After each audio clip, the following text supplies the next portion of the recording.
This is the Overdue Homework Podcast.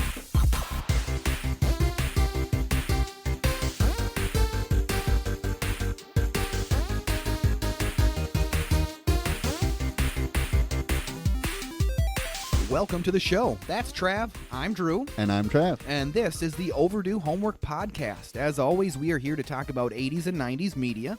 You can contact us at overduehomeworkpodcast@gmail.com with anything you want to talk about, period. Anything. Period. Whatever. I don't care. How you doing, Trav? Well, worse than normal, Drew, because we didn't do it on my day off this time. Oh, yes. Drew's got a child or two children and responsibilities, so we're doing it on a Thursday. But I'm sorry. No, I'm doing really good. Good. It actually kind of gave me something to look forward to today, and it was super slow. So Well, that's good. But how about you? I've been better. I'm not gonna lie. My cat of 18 years died. Yes. Poor Sonny Buddy. Sonny Buddy. I missed that cat a lot already, and it wasn't like I found him dead. We had to go have him euthanized. Sure. Boy, oh boy, man, that is one of the hardest things I've ever had to do in my life. Dude, honest to God. Losing pets in general is just super rough. Yeah. Like, had dogs my whole life growing up, and every time it was just like, my dad said at this point, when he loses his cat, he's like, I'm not getting another animal because I can't handle it. Like, he can't handle the loss this old anymore. Like, I didn't think it was going to be, I knew I was probably going to get choked up over it, and I was probably going to be unhappy in the little office.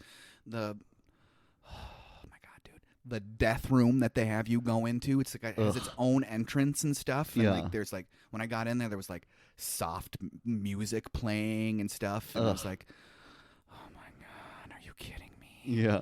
And I'm not going to lie, I was blubbering like a little baby. Yeah. I didn't think that it was going to be that big of a deal. I thought it was going to be sad and stuff. But Right. I almost hyperventilated. Yeah, It was rough. it was intense, and how much I thought about how I found Sonny outside. Right.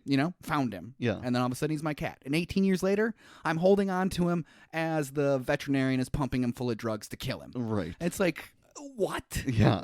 What? 18 years. 18 years, At least man. you got 18 years. 18 so yeans that's out of a pretty cat. awesome. Yeah. I love that cat. So, Sonny Buddy, this one's for you. This one's for you, Sonny Sonny. Buddy. I'm going to miss him forever. But there's already instances where, so he was really struggling at the end of his life here. Yeah. He was not paying attention to where he would be walking, so you're stepping on him all the time. He was pooping outside of his litter box, peeing outside of his litter box, Yeah. all this stuff all over the house. And so I don't miss that stuff. Right. And it's hard to really separate the last year of his life with Yeah. how awesome the first 17 were. He's one of the coolest cats I've ever had, ever known, Yeah. period. And maybe I'm biased because he's my cat. But Right. man, he was a cool dude. He was a cool dude.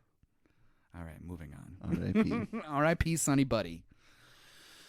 I'm glad I didn't cry when I talked about it. I was really worried that I was going to cry about it. All right. So, in this podcast, I used some articles in the preparation of this podcast today, and one was from goldenglobes.com, and that was by Ana Maria Bahiana. Bahiana. Bahiana. Bahiana. Bahiana. Bahiana. I can't say it. I'm sorry, Anna Maria. I also used one from HollywoodReporter.com, and that one was by Aaron Couch. I can pronounce that one easily. Aaron C-O-W. Aaron Couch. Well, I suppose we can probably just get right into that homework review, huh, Trav? Yeah, let's do it. All right, so we did, and you should have watched, dear listener, Independence Day from 1996. And luckily for you, this one's coming out on July 3rd, just in time for the 4th of July holiday Boom. season. And it's actually the 27-year anniversary from when it came out on July 3rd.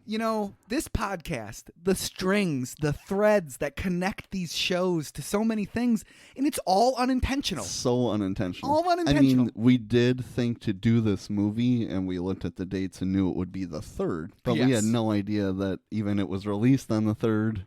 Or that it was the 27-year anniversary. Right. So, I mean, that's just super cool. It was a no-brainer in the first year and a half of this podcast to do Independence Day on Independence Day. Or really close to Independence. So it was a no-brainer. It amuses me every time when this stuff happens in this podcast. Every time. So interestingly enough, though, Fox, the production company, the studio that made this movie, they did not like the title Independence Day. I don't get it. They liked the title Doomsday. They wanted to really buy into that, disaster movie vibe that it really is having. Ultimately, though, Emmerich and Devlin, the director and writers, won. And even though that title belonged to Warner Brothers at the time, they negotiated, they bought it from them. I never did see how much they had to pay for the title, but they got it from Warner Brothers. Sure. Emmerich was also concerned with, in quotes, with this Tim Burton movie called Mars Attacks, because it's a comedy. And he's like, this comedy cannot come out before our serious alien film. Right. Otherwise, it's just going to, people are going to expect the same thing, I'm thinking. Or they're going to, I don't know. This is a much better movie. Spoiler alert. So much better. Obviously, if you've done your homework, you know this. They definitely wanted an Independence Day tie-in. So Bill Mechanic, what a name, right? Bill Mechanic. Bill Mechanic. Bill Mechanic, the studio head at the time, said, we tested this title, and it's not working really well. We want this movie to open on Memorial Day. And Emmerich said, tough luck. It's going to get released on Independence Day on the 3rd. So, a way to stick to your guns, Mr. Roland Emmerich. Yep. Speaking of Roland, he directed this movie. He's also known for movies like Universal Soldier in 1992, Stargate in 1994, and 1998's Godzilla. Did you ever see the 1998 Godzilla with Matthew Broderick? Once. That's about all it deserves. Yeah. I was interested because I saw something on it the other day. I was like, we'll probably cover that eventually. Yes. We're definitely going to get to Universal Soldier at some time. That's got JCVD. Oh, yeah. And Dolph Lundgren in it. Oh. It's got them both in it. Oh, baby. And Stargate, too. Stargate is a secret favorite movie of mine. Sure. It's a really cool movie. What's it? Robert California. I can't think of his name from The Office. Yeah. What's his name? I don't know his actual name. What's his name? He's Robert California. And he's way more famous than Robert California. You know what I mean? He's in it. So is Kurt Russell's in it. And there's a couple other people in it, too. It's a really cool movie. I like that movie a lot. So we'll do that one eventually. And 1998 Godzilla. We'll get to it. We'll get to it. Just for Puff Daddy's cover of that Led Zeppelin song, right? Yeah. That's it. That's all. That's the only reason. 1996's Independence Day was written by Dean Devlin, and forgive me if I say Dean Delvin, because it's really close. Yeah. Dean Devlin and Roland Emmerich. The idea for Independence Day came to them at a press conference in Europe for the film Stargate. Nice. Emmerich was asked by a journalist why he made stories about aliens, because it was publicly known that Emmerich didn't believe in aliens. Mm-hmm. And his answer, to quote, was, aliens are a fascinating subject, and I always liked the way American genre movies are, like Western, science fiction movies, fantasy, and horror films. I liked them as a kid. And there weren't really many of those movies in Germany when he was a kid, because he's a German national. Sure. And so this triggered the idea of what would become the top movie of 1996. The whole movie pretty much came to them in one day, while Devlin and Emmerich vacationed together in Mexico in 1995. Mm-hmm. As we already mentioned, Emmerich had already heard about Mars Attacks, and it was kind of close to what they wanted to do. I mean, there's some similarities. There's some parody there between the two movies. Yep. And he found out by making some sneaky phone calls to Warner Brothers that Mars Attacks was slated for August of 1996. So Emmerich and Dean left immediately to go write their movie so it could come out before. That's crazy. That is pretty cool. It's crazy that Burton's crew didn't get wind that someone was poking around, and then, we're going to put ours out in June. Right. I would love to hear the other side of that story. Yeah. That'd be interesting to hear, because in that research that I did for Mars Attacks, there was no hint of Independence Day in any of it. Yeah. So they must have just been completely blindsided by Independence Day. And they were a month off. That's super crazy. Yeah, that's interesting. I'm sure there's a pretty cool story there. Tim, if you're out there, Tim Burton, I know you're a listener. Tim Burton. Tim Burton, I know you're a listener. Email us. That's Overdue Homework Podcast at gmail.com. Thanks, Tim. This movie was produced by Dean Devlin. I love that name. Dean Devlin. Starring Will Smith, Bill Pullman, Jeff Goldblum. Love me some Jeff Goldblum. Mary McDonnell, Judd Hirsch, Margaret Collin, Randy Quaid, Vivica A. Fox, Robert Loggia, James Rebhorn, and Harvey Fierstein. It was released July 3rd, 1996. And after a 6-week, $30 million marketing campaign, Independence Day was released THX certified VHS on November 22nd, 1996. That's a pretty quick turnaround for a VHS tape, don't you think? Yeah, it is. That's super quick. Straight to VHS. And it is still, because, I mean, people aren't releasing VHS tapes anymore. What? Maybe we should. Maybe we should. I'd be okay with that. It's still the 7th best-selling VHS of all time. Hell yeah. Behind Jurassic Park at number 5. Oh. And the best-selling VHS of all time, Aladdin. Nice. I wouldn't have pegged Aladdin as being the best-selling VHS of all time. I wouldn't either, but it's awesome. And it was both of our favorite Disney movies. Correct. But you own Independence Day on VHS. I do. So you contributed to that, and I owned it, so I contributed to that. And we both have Jurassic Park, correct? I feel like if you were... Yes, we both had Jurassic Park. Yeah. I feel like if you were like 10, 11, 12-year-old in the mid-90s, like you were issued Independence Day. Like you went to school and like, here's your copy of Independence Day. Yeah, this is your homework for life. For life. Just watch it all the time. Just keep watching it. And, interestingly enough, Independence Day was originally scheduled to air on Fox on September 16th, 2001, but was canceled following the September 11th attacks. Right. The network replaced Independence Day with a repeat airing of There's Something About Mary. Hey, good movie. Good movie. That's a good movie. It's just so much of this 90s stuff has such a tight tie to 9/11. Yeah. It's just interesting. And of course, there were some video games that were associated with Independence Day. The first one was released in February 1997 for the PlayStation, Sega Saturn, and the PC. It seems like from the research I did, most of the games were cash grabs, like a lot of movie-related games. I'm sure. There was also a pinball-related machine that was released by Sega in June of 1996. Did you ever play any of the games, the Independence Day games on the PlayStation or anything like that? No. I never did either, and I really don't even remember seeing them like at the video store. I feel like there's a chance that I've seen or played this pinball machine, though. I think I've seen the pinball machine, but I don't think I've ever played it because I think I can picture what the pinball machine looks like in my head. I think I can. But I did not know there was video games. No, because they were probably terrible. Probably terrible. Yeah. Maybe that would be a good extra credit sometime. Some Independence Day video games. There we go. I like that idea.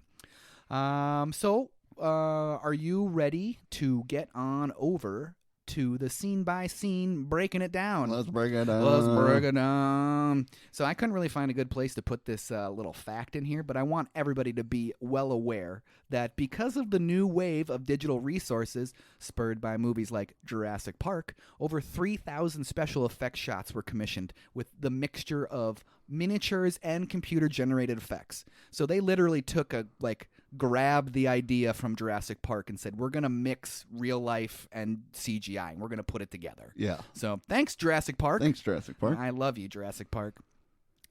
And again, we didn't plan for anything to tie between these two movies. And not only did we get the treat of Jeff Goldblum back-to-back movie sessions here, but that's just super cool that, it just perfectly ties together. Like, we planned this, but we did not. So thank goodness we bumped Jurassic Park for the better part of a year. Yeah, because we were slated to do that last year. We bumped it like 3 times. Hey, it was going to be one of the first 10 episodes that we did. We need to do Jurassic Park. Yeah, glad we waited. Hey, that's cool. So with this movie opening up, we instantly get the instant insane intensity with the words exploding in our faces, right? And it's a combination of a lot of really great 90s fonts. It made me think of the font from Star Trek Next Generation. It made me think of the font from Terminator, and the way the stuff was exploding into our faces made me think of every Batman movie. Every Batman movie. Every Batman movie. So I thought that was really cool. The movie opens up and it's July 2nd, and there's an insanely large alien mothership approaching Earth, and we get that shot straight out of Star Wars, right? Yep. That's an obvious Easter egg to Star Wars, the way the ship is passing over the camera like that. And so, that plaque that we see at the very beginning on the moon that talks about the people that have landed there? Yep. There is a plaque like that, multiple plaques like that actually on the moon, but they're attached to the lunar landers. They weren't placed on the surface. Sure. So those are real things that are on the moon, that are on the lunar landers from the Apollo missions that actually landed on the moon. Yeah.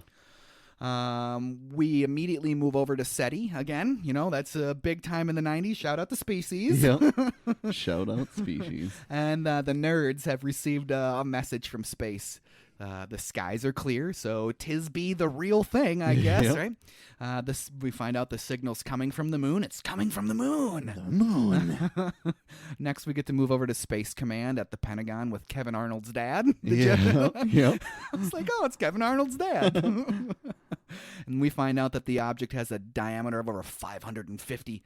He says kilometers, and I hate when people say kilometers. It's kilometers. It's kilometers. It's kilometers. Is it an asteroid? No, it's slowing down. That's not good. That's not good. So it's definitely time to get the Secretary of Defense on the line, and he doesn't care if he's sleeping. Wake him up. Wake him up. So he's been informed now. He's been informed. Next, we get to see the First Lady and the President having a short conversation. She's in L.A., and he's in D.C. They never explicitly point out that she's in L.A., do they? No. No, and we don't find that out until a lot later on that she's actually in L.A. Yeah, we know that they're not together, obviously. Right. But why didn't she say, I'll be coming home from L.A. as soon as the meetings are over? Yeah. Right? Something. Nope, no L.A. talk with him. No L.A. We talk. don't really need that, Apparently. So now it's time for the president to start his day. We find out that he is a former soldier, and the media is calling him a wimp, saying he's too young, which, personally, if I could have a president that was the age of Bill Pullman in this movie, I would love that. 100%. Give me somebody that didn't see World War II. Yeah, I don't need an 80-year-old who can't walk. Exactly. Exactly. We find out that Constance Spano, and they call her Connie in the rest of the movie, is President Whitmore's press secretary, and they discuss the politics of the day. President Whitmore gets a call from the Secretary of Defense, and what do you think he said to get the president say? Can you repeat that? What do you think he said, Trav? Sir, there's some motherfucking aliens on the Sir, there is the biggest alien spacecraft I have ever seen in my life. What? Can you repeat that, please? Please? Aliens, sir. Aliens. Next, we see a satellite smashing into the mothership, descending on Earth, which that satellite looked a lot like the Mir space station, which was still in orbit at the time, which was like the Russian space station that was up there for a long time. I was like, so was it supposed to be the Mir space station? I don't know. Or is it just like a normal satellite? I don't know. But next, we move on to Central Park with David Levinson and his father playing chess, his father Julius. So Devlin said that the one character that he had in mind from day one was Jeff Goldblum. So this whole thing was written for Jeff. As they were working on the script, he would do his best Jeff Goldblum impression. And then they were basing his father, Judd Hirsch's Julius, off of his grandfather, off of Devlin's grandfather, who was also named Julius. Nice. So he liked to put a personal touch on his screenwriting, I guess. Yep. David, we find out that David is a defender of the earth, and he's concerned about his father's styrofoam cup. Yeah. It's kind of weird to see a styrofoam cup because you don't really see them anymore, at all. You don't Yeah. see them at all because they're really, really bad for the environment. Yeah. Plus his smoking, plus he hates smoking, and he rides a bike before it was cool to ride a bike everywhere. Correct. He was really into that bike. He went everywhere with him. Right. He should have brought that bike on the spaceship. Oh, dude. Just bring the bike with him. Just bring it back. And we also find out that David is a divorcee, and he's pretty damn good at chess. He's pretty damn good at chess. Either that or Julius is really, really bad at chess. One of the two. But One of the two. we're going to go with option one. Yep. We move over to where David works, and that's compact cable. Compact cable. Compact cable. And we meet the coolest character of the entire movie. Who's the coolest character of the entire movie? David! Oh my God, David! Are you listening? Oh, I love that character also. He's hilarious. Yes, they have all kinds of distortions and stuff going on with the TV signals. It's like the signals are the TV signals are making it like it's the 1950s. It's like the satellites aren't there anymore. David looks at his piece of paper and says, "This can't be possible." This can't be possible. Okay. Okay. I also really love the Fruitopia machine that they have in their office. I love that you put that in the notes because that was like my favorite thing, the Fruitopia machine and the Coke cans. Yep, the Coke I cans. always love paying attention to like the marketing and that, but we had one of those Fruitopia machines in our high school. Oh, nice. I think we had one too in our high school because, Nice. those, it's a Coke product. Fruitopia is a Coke Yep. product. And they pay schools to have their pop machines in schools. Oh, nice. That's how they get into schools. That's because they want to get the kids hooked. Makes sense. I mean, I still chug too much pop, so That's for sure. that's so show. Shout out Dr. Pepper. Shout out Still waiting on DP. that sponsorship. I really liked that David had very little care for all the commotion that was going on in the room. Like he just was wondering about what was going on in his own head and what he had going on in his office. He had Tone deaf to what's very going little on. care. Very, very little care. Next, we get to move over to the California desert with some kids and a drunk crop duster. Their father, Russell. He sucks most of the movie, doesn't he? Yes, he does. He really does. He's crop dusting the wrong field. That's the wrong field, you idiot. Come on, man. Come on, dude. Back in space, and the invasion is beginning, and the public is still in the dark for the most part. Yes. I love the pure epicness of the spaceships. Oh, they 100%. do a really good job of making you feel their size and feel how enormous and everything is about them. Mm-hmm. I really love that a lot about those spaceships. At the White House now, in the Oval Office. It's the same old bit as every alien movie. Maybe they're just going to pass us by. Yeah. Let's nuke it. Let's nuke it. Then finally the president gets the info that the ship has split into many ships and they will be in the atmosphere in 25 minutes. So here comes some aliens. You got 25 minutes, guys. That's a problem. That is a problem. And so they are here. I love the look of the alien ships entering the atmosphere, right? Yeah. That's the friction of them re-entering. That's all the fire and stuff like that. I really love that. The aliens have blocked all the radar, except for the infrared is off the charts. Off the charts. Jeez. The ships are appearing all over the world, and people are going nuts. It's just a widespread panic everywhere. Obviously. Yeah. So we find out that there's a military plane off the coast of California in the air that can go check out one of the ships that's entering the atmosphere, and they call it an AWAC, which is an aerial early warning system is what the military use. It's the airplane with the big satellite dish thing on it. They're out there just observing and doing that type of stuff. They have zero visibility. Their instrumentation is malfunctioning, and oops-a-daisy, we flew directly into a giant fireball. Whoops. Maybe don't fly directly into it. Maybe dodge that. Maybe dodge it. I mean, they should have, when they're flying up, they should have understood that this thing is coming at them, right? I didn't understand that They part should have at all. been It would have been super obvious for them to see that this was happening in the distance while they were flying around out there already. Right. But yet they flew directly into it. That part was really confusing for me. That was you dumb. didn't see that coming. Okay. It was definitely dumb. You deserve to die. We find out that there's 10 minutes till one of the ships makes it to D.C. Mr. President, we need to evacuate you. And he says, no, I'm staying here. Send everybody else to NORAD, right? So he'll be there. Everybody else is going to NORAD. Use the emergency broadcast system to tell everyone to stay in their homes and don't panic. We don't know if they're going to be hostile yet, right? What happens if they do turn out to be hostile, though? Well, God help us then. God help us. Back at the compact cable with David. David is still pretty oblivious to the alien invasion. He found a pattern in the signal, though, and it's reducing itself every time it recycles. So eventually, it's going to disappear. Mm-hmm. Finally, David notices what's going on and sees his ex-wife, the press secretary, giving the nation a briefing on the situation. The phenomenon hasn't caused any damage. Stay calm and don't panic. So far, the government is tracing 3 objects in L.A., New York, and D.C. So, are you aware of Hitchhiker's Guide to the Galaxy? I know the movie, but I've never seen it. Okay, so it's a series of books written by Douglas Adams that was done in the late 70s, early 80s, and one of the really big, it's about aliens that come to Earth to destroy Earth to make way for, basically a space bypass, like a highway bypass. Oh, okay. And they come down and land, and they're like, we're going to destroy your planet. And that's it, and that's over with. And a big theme in the book is don't panic. And so I think that might be a direct reference to Hitchhiker's Guide to the Galaxy. Oh, okay. I think that's what that's supposed to be, at least. Most of the people at Compact Cable are headed down to an old bomb shelter in the building, leaving David and Marty in the office. There's no shame in hiding. I better call my mother. And obviously you recognize Marty as Aunt Frank from Mrs. Doubtfire, right? Yeah, obviously. And lots of other stuff he was in, including voice work on The Simpsons. So he has quite the career in the 90s. So now we're back in the desert with Russell at a diner, and he's getting harassed by the locals.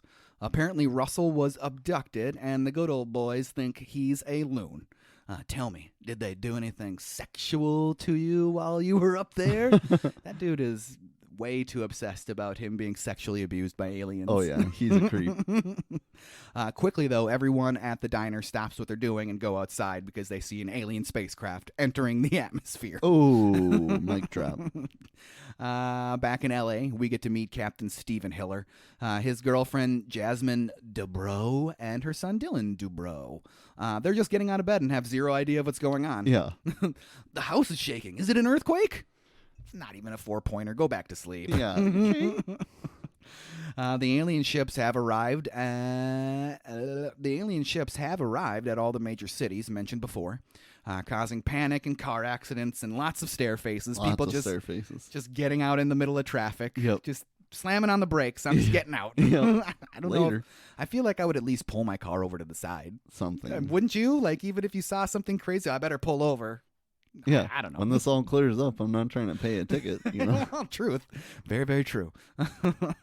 The way the ships moved like past that wall of clouds looked super cool to me. Yeah. I loved like the epicness. I've said that already. I love the way that they look. I love the sense of dread you get when they finally make that appearance and you really see what these ships look like and how like evil they look. I mean, I don't know if there's a better word for it, but like evil, sinister how they look. I like that a lot. Fear-inducing. It's fear-inducing. Even in me, it was fear-inducing. Yep.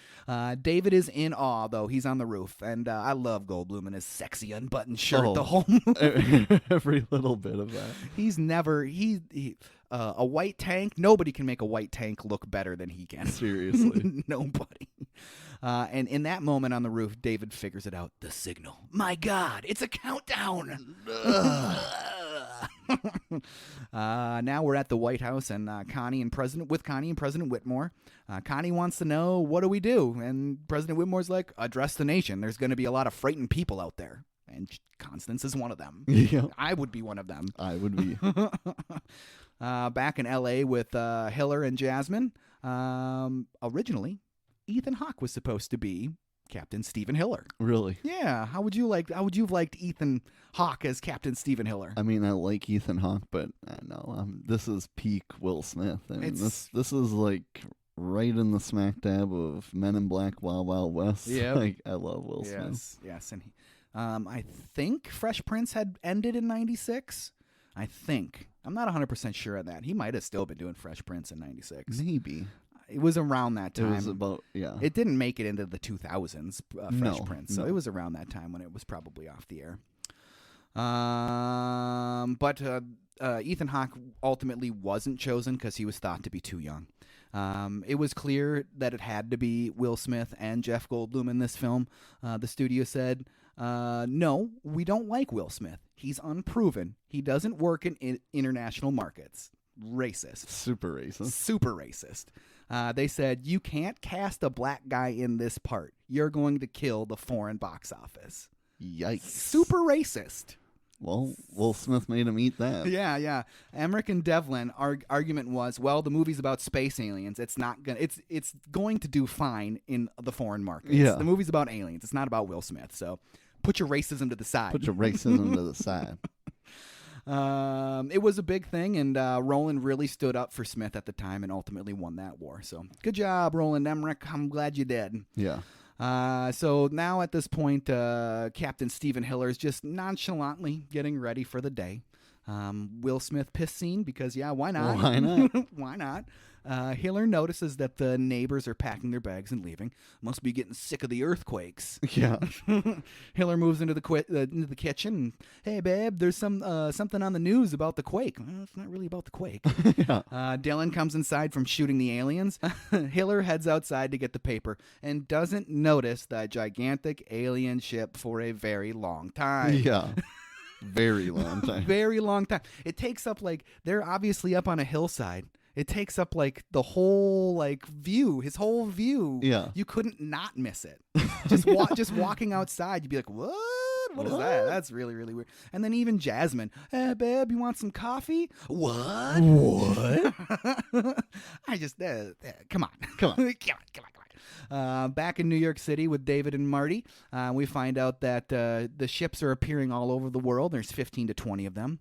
Marty is on the phone with his mother, and David tells Marty to have her pack up and leave town. But why? Just do it! Just do it! I'm not going to accuse Jeff Goldblum of overacting in this movie occasionally, but he occasionally is overacting. Definitely. There's movie. one specific scene that I was like, that was just bad. That was bad, right? I agree with you.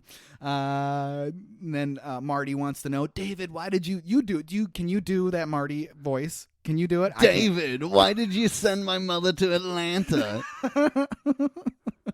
The signal within the signal is a countdown to extinction. It's like chess. Get all your pieces into position and then strike. Then what? Checkmate. Checkmate. Chipmate. Next is the presidential address, and the aliens are here, and we don't know what they want. Great.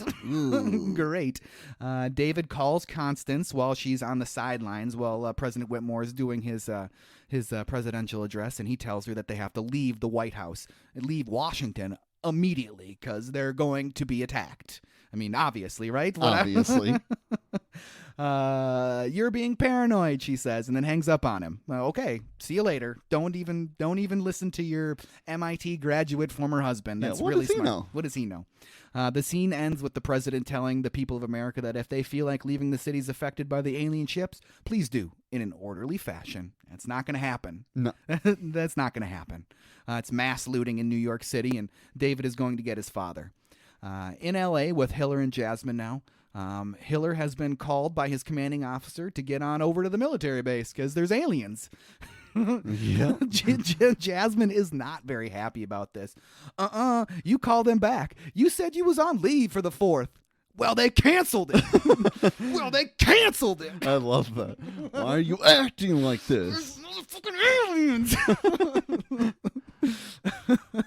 And then she goes, that's why, as she's gesturing out the window. So she understands that there's aliens and he's a Marine, so the military's probably going to want him. Yeah. Okay. That's kind of how it works. That's kind of how it works. Hiller reassures his girlfriend, though, Jasmine, I don't think they flew 90 billion light years to cause a ruckus. No. They're here in peace. They're here in peace, right? For sure. And then he invites them to stay with him on the military base to reassure her that nothing bad's going to happen. Come with me. Stay with me. You'll see that's all nothing, right? Yeah. It's all nothing. Pack a few things. You come with me. Which she doesn't go with him. We find out later that why she doesn't go with him, but we'll get to that point. Yeah. It's still weird that she wasn't just like, okay, let's go. Yeah. I would have been like, okay, let's go. Back in New York City with David, and he makes it to his father's place, and he gets greeted with a gun to the face. Yikes. I mean, I guess I would be waving guns around too if everything was getting looted, but Probably. David's pretty lucky he didn't get shot in the face, I think. Yeah, I think. Do you still have your Plymouth? You want to borrow the car? David, you don't have a license. You're driving, Dad. You're driving. I'm driving? I'm driving? Seems like a guy that probably hasn't driven in a number of years. Yes. Next, we get to see the First Lady and the President have a quick conversation. She's staying in L.A., and he wants her out. She promises to leave as soon as her interviews are done. So we still don't know for sure that she is in Los Angeles. They don't say specifically that she's in Los Angeles. Yeah. She's just saying she wants to stay until her conferences are done. Right. She is in Los Angeles for fundraising for his potential next campaign. That is why she's there. Do they ever say that? I had to look that up on the internet. So. They never say why she's in LA. She's there for a fundraiser. Yeah. That's why she's there. David and his dad are on the way to D.C. now, and they're the only ones headed that way in the one shot. And then when they get into the car, there's all types of traffic around him. Right. Whatever. I love the arguments that they have within the car. It's a good bit of comic relief. Yeah. What are you going to do, David? If they want HBO, they'll call you then, right? What are you going to do when you get to the White House? Walk up and ring the doorbell? Yes, kind of. And this is that line. All right. Let's just get there. Let's get there as fast as we can. It's just the way he does that line is just too much to me. It's like, were they frustrated at this point? And he just gave up. It was just very Goldblum and he was very out of character, I thought, for that. It feels like a lot of the impressions of Goldblum come from this movie. Yeah. Doesn't it? Like, not even in Jurassic Park. Yeah, there's a little bit of Goldblumium stuff in there, but he is really Jeff Goldblum in this movie. Definitely. Like, it's very thick, like, just doing his Jeff Goldblum thing. Yeah. What, do you think it's not going to be there when we get there? And then Jeff, of course, gives him the Goldblum eyes, which I'm always good. I always appreciate. Always appreciate that. Yeah, that's exactly what he's worried about, of course. Back in the desert, and we see Russell was arrested for dropping pamphlets at the courthouse from his crop duster. So were those pamphlets like saying like, hey, I was abducted by aliens, or like, hey, there's aliens, and everybody's like, yeah, we can see the dumb aliens. They're already there, man. We can tell they're aliens. Why you doing this? Must have just been too drunk, I guess. I guess. His kids are definitely less than impressed. I loved how Miguel spit out his like, oh my God, it's Dad. Dude still pretty much sucks at this point. Still sucks. Then the interview with the good old boys, and he went straight to the sexual abuse thing again. Straight to the sexual abuse. When they took him into the spaceship, the aliens abused him sexually. Sexually. And the other dude's like, yeah. I seen it. I seen it. Miguel rounds up his sibs because they're on their way to get as far away from there as they can. And Miguel saves his sis from an end of the world mistake. I mean, maybe if the world is gonna end, just let her get laid. I don't know. Let it happen. Right. You don't want to die a virgin, right? So I totally recognize that kid. Did you recognize him too? The one that said that? Yeah. I did, but I didn't know from what. So I thought it was just this movie or something. He's in a bunch of stuff in the 90s, and okay. I did look it up at the time, but of course I don't remember any of it. Yeah. So yeah, I definitely recognized him. What a compelling argument. You don't want to die a virgin, do you? Ultimately, does it matter? Because you're dead. Yeah. Does it really matter? You're so dead. You can enjoy the fact that you're not a virgin for less than 24 hours? Less than 24 hours. Okay. Yeah, whatever. All right. Boy, whatever. As they are leaving in the RV, they see Russell getting dropped off. You read my mind. We need to get as far away from here as possible. They let you out? Like, Jesus. They let you out? Yeah, they let me out. They got bigger fish to fry. Yeah, thanks a lot. Bigger fish to fry. Bigger fish to fry.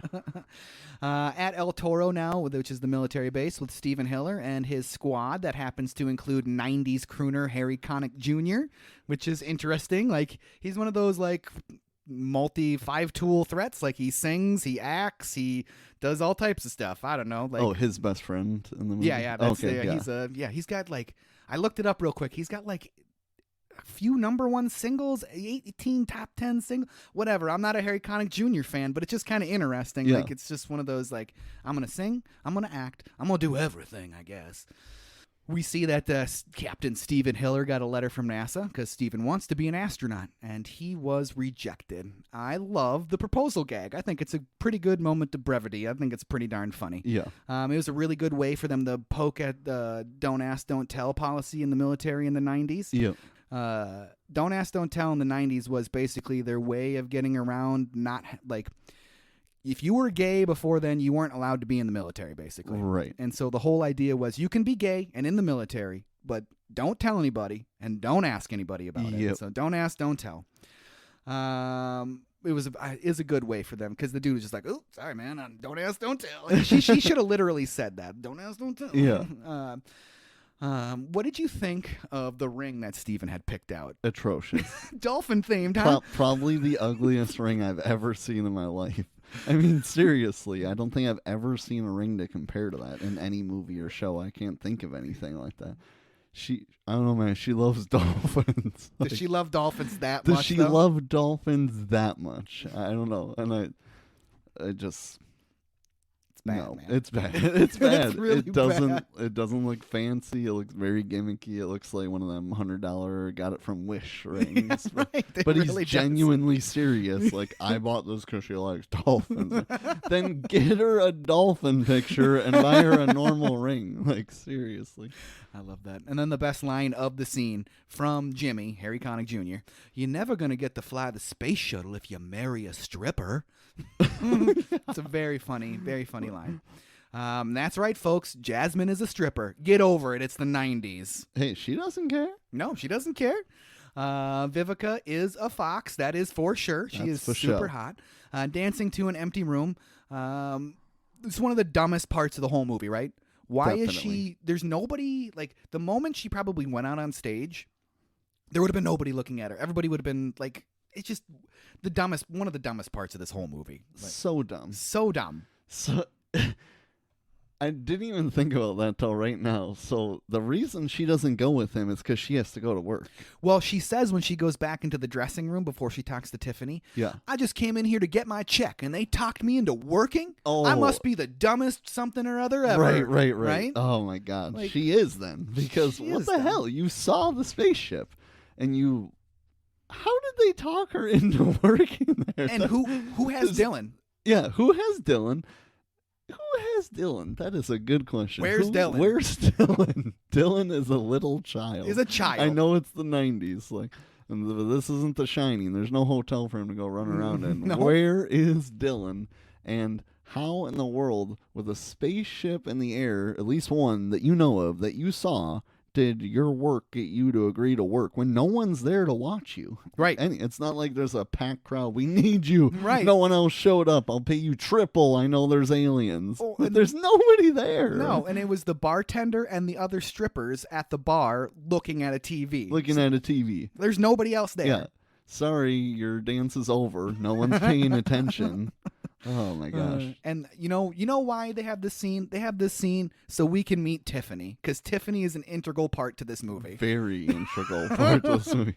She wants to go greet the aliens, and Jasmine asks her not to. End scene. End scene. I wonder what happens. They literally could have chopped all of that out. 100%. They- You don't even need to know who that is. You can just have the crowd of people on that building with the signs. We don't need to know one specific crazy person up there. Yes, this gives plausibility to the fact that Jasmine stayed behind. This is why she stayed behind, and this is why she finds the first lady, and this is why she rescues all those people. I guess. But they could have just had her like in a traffic jam for Yeah. the whole time. Yeah. Not just that little bit. Yeah, definitely. They could have cut all of that stuff out. Or we didn't even need to meet Tiffany. Like, No. She could have went there and somehow we'll push past that she was convinced to go up there on stage, realize no one's paying attention, Right. they're watching TV. All right, I'm out of here. You leave. And even if they wanted to have Tiffany in this movie really bad for some reason, like she knows somebody and they're throwing her a bone to get her some work or something, because she was recognizable, right? I Yeah, I've recognized seen her and stuff. Yeah, I recognized her too. They could have just done a single shot of her walking into the building with the sign and then had a shot of her on the roof just like we didn't need to Yep. know she was a stripper. Nope. We didn't need to know that she knew Jasmine. Nope. We didn't need to have her have that little conversation with Jasmine where Nope. Jasmine tried to be like, don't be dumb. You Yep. know, don't do that. We didn't need any of that stuff. Don't- Period. Don't do that. Period. So back with David and his dad at this point, his dad Julius, and David's computer Hey. with a CD-ROM that holds every phone book in America. That's right, kids. David keeps a disc on him at all times that has every phone number in America on it, including cell phone numbers. Yes. Because she keeps it listed in case of emergencies. Yeah. Right. Definitely. I do have to say that it's some of the most like believable computer stuff that we've seen in any movie that we've done. Oh, yeah. Like that stuff was believable. 100%. And Jeff Goldblum makes it more believable. I think you're right.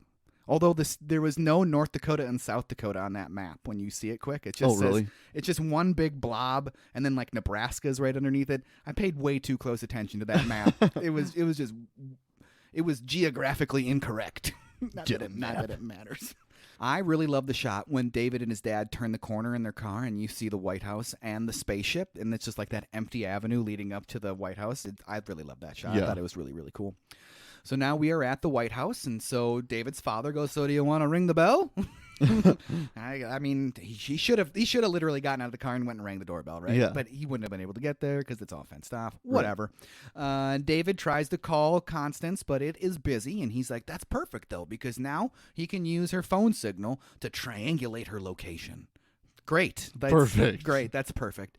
So he triangulates her location and then calls her again and gets through to the cell phone.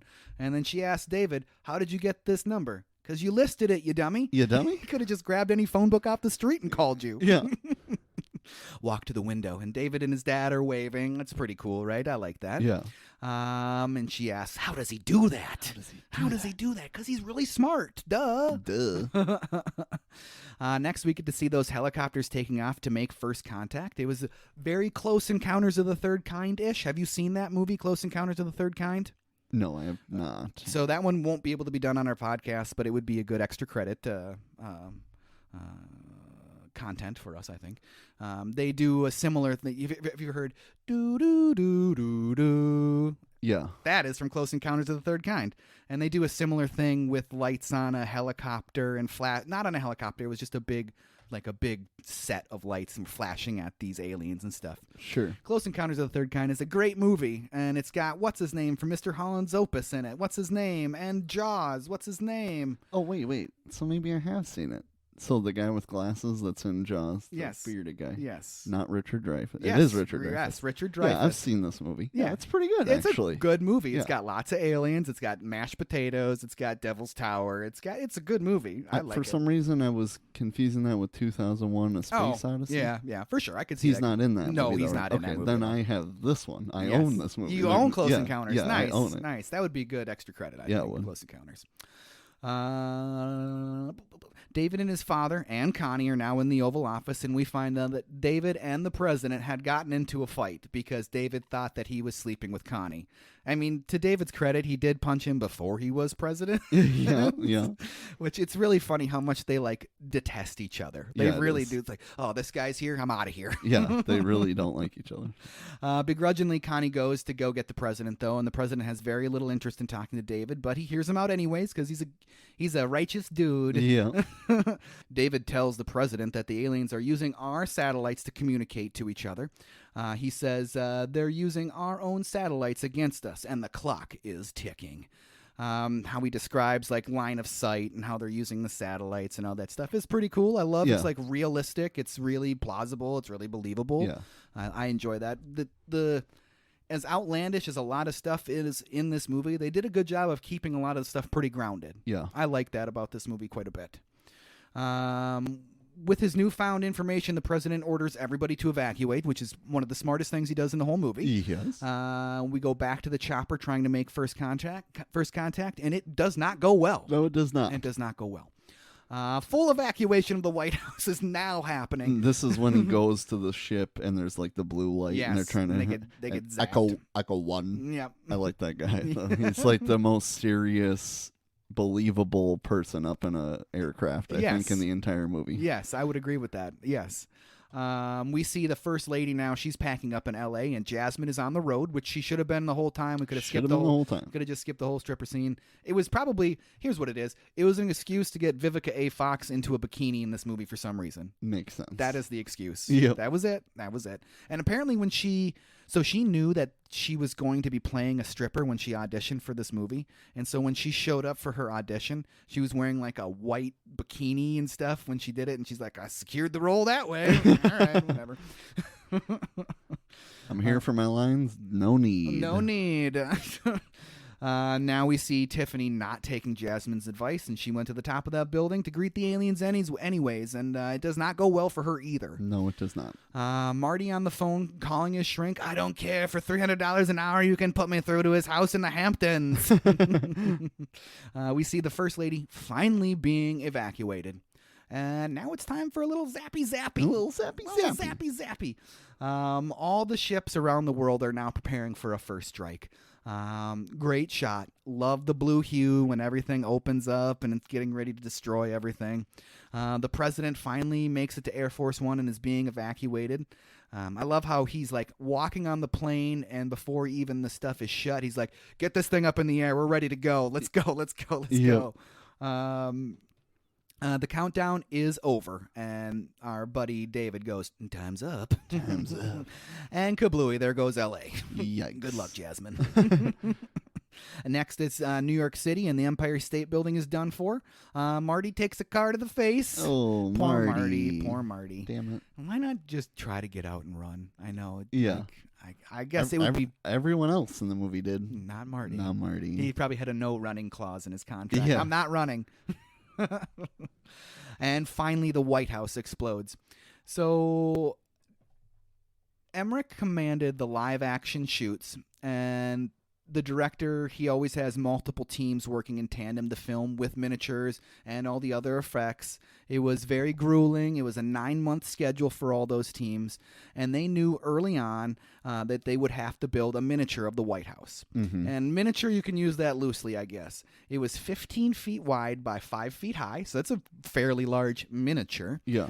They had to build it that big to make the pyro gag look as good as it did. It was pretty darn believable. A man named Joe Viscocil, Viskocil. How would you say that? Viscocil. Man, these names, man.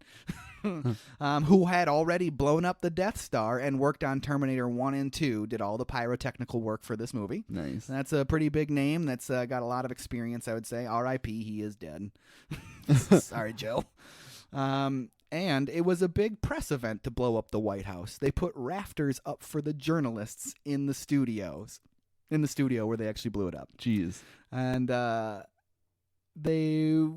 Devlin was quoted as saying, Devlin was told by studio heads, I believe, literally, you can't actually blow up the White House, in a movie. You can't do that. You're not allowed to blow up the White House in a movie. You can't do that.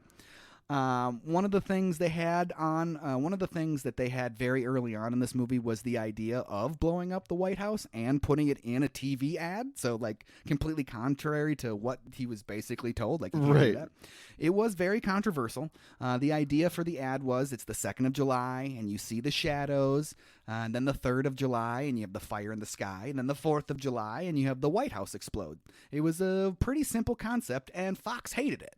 They're like, no, I don't like that. Fox said you can't actually blow up the White House on a TV spot. And Roland said, why?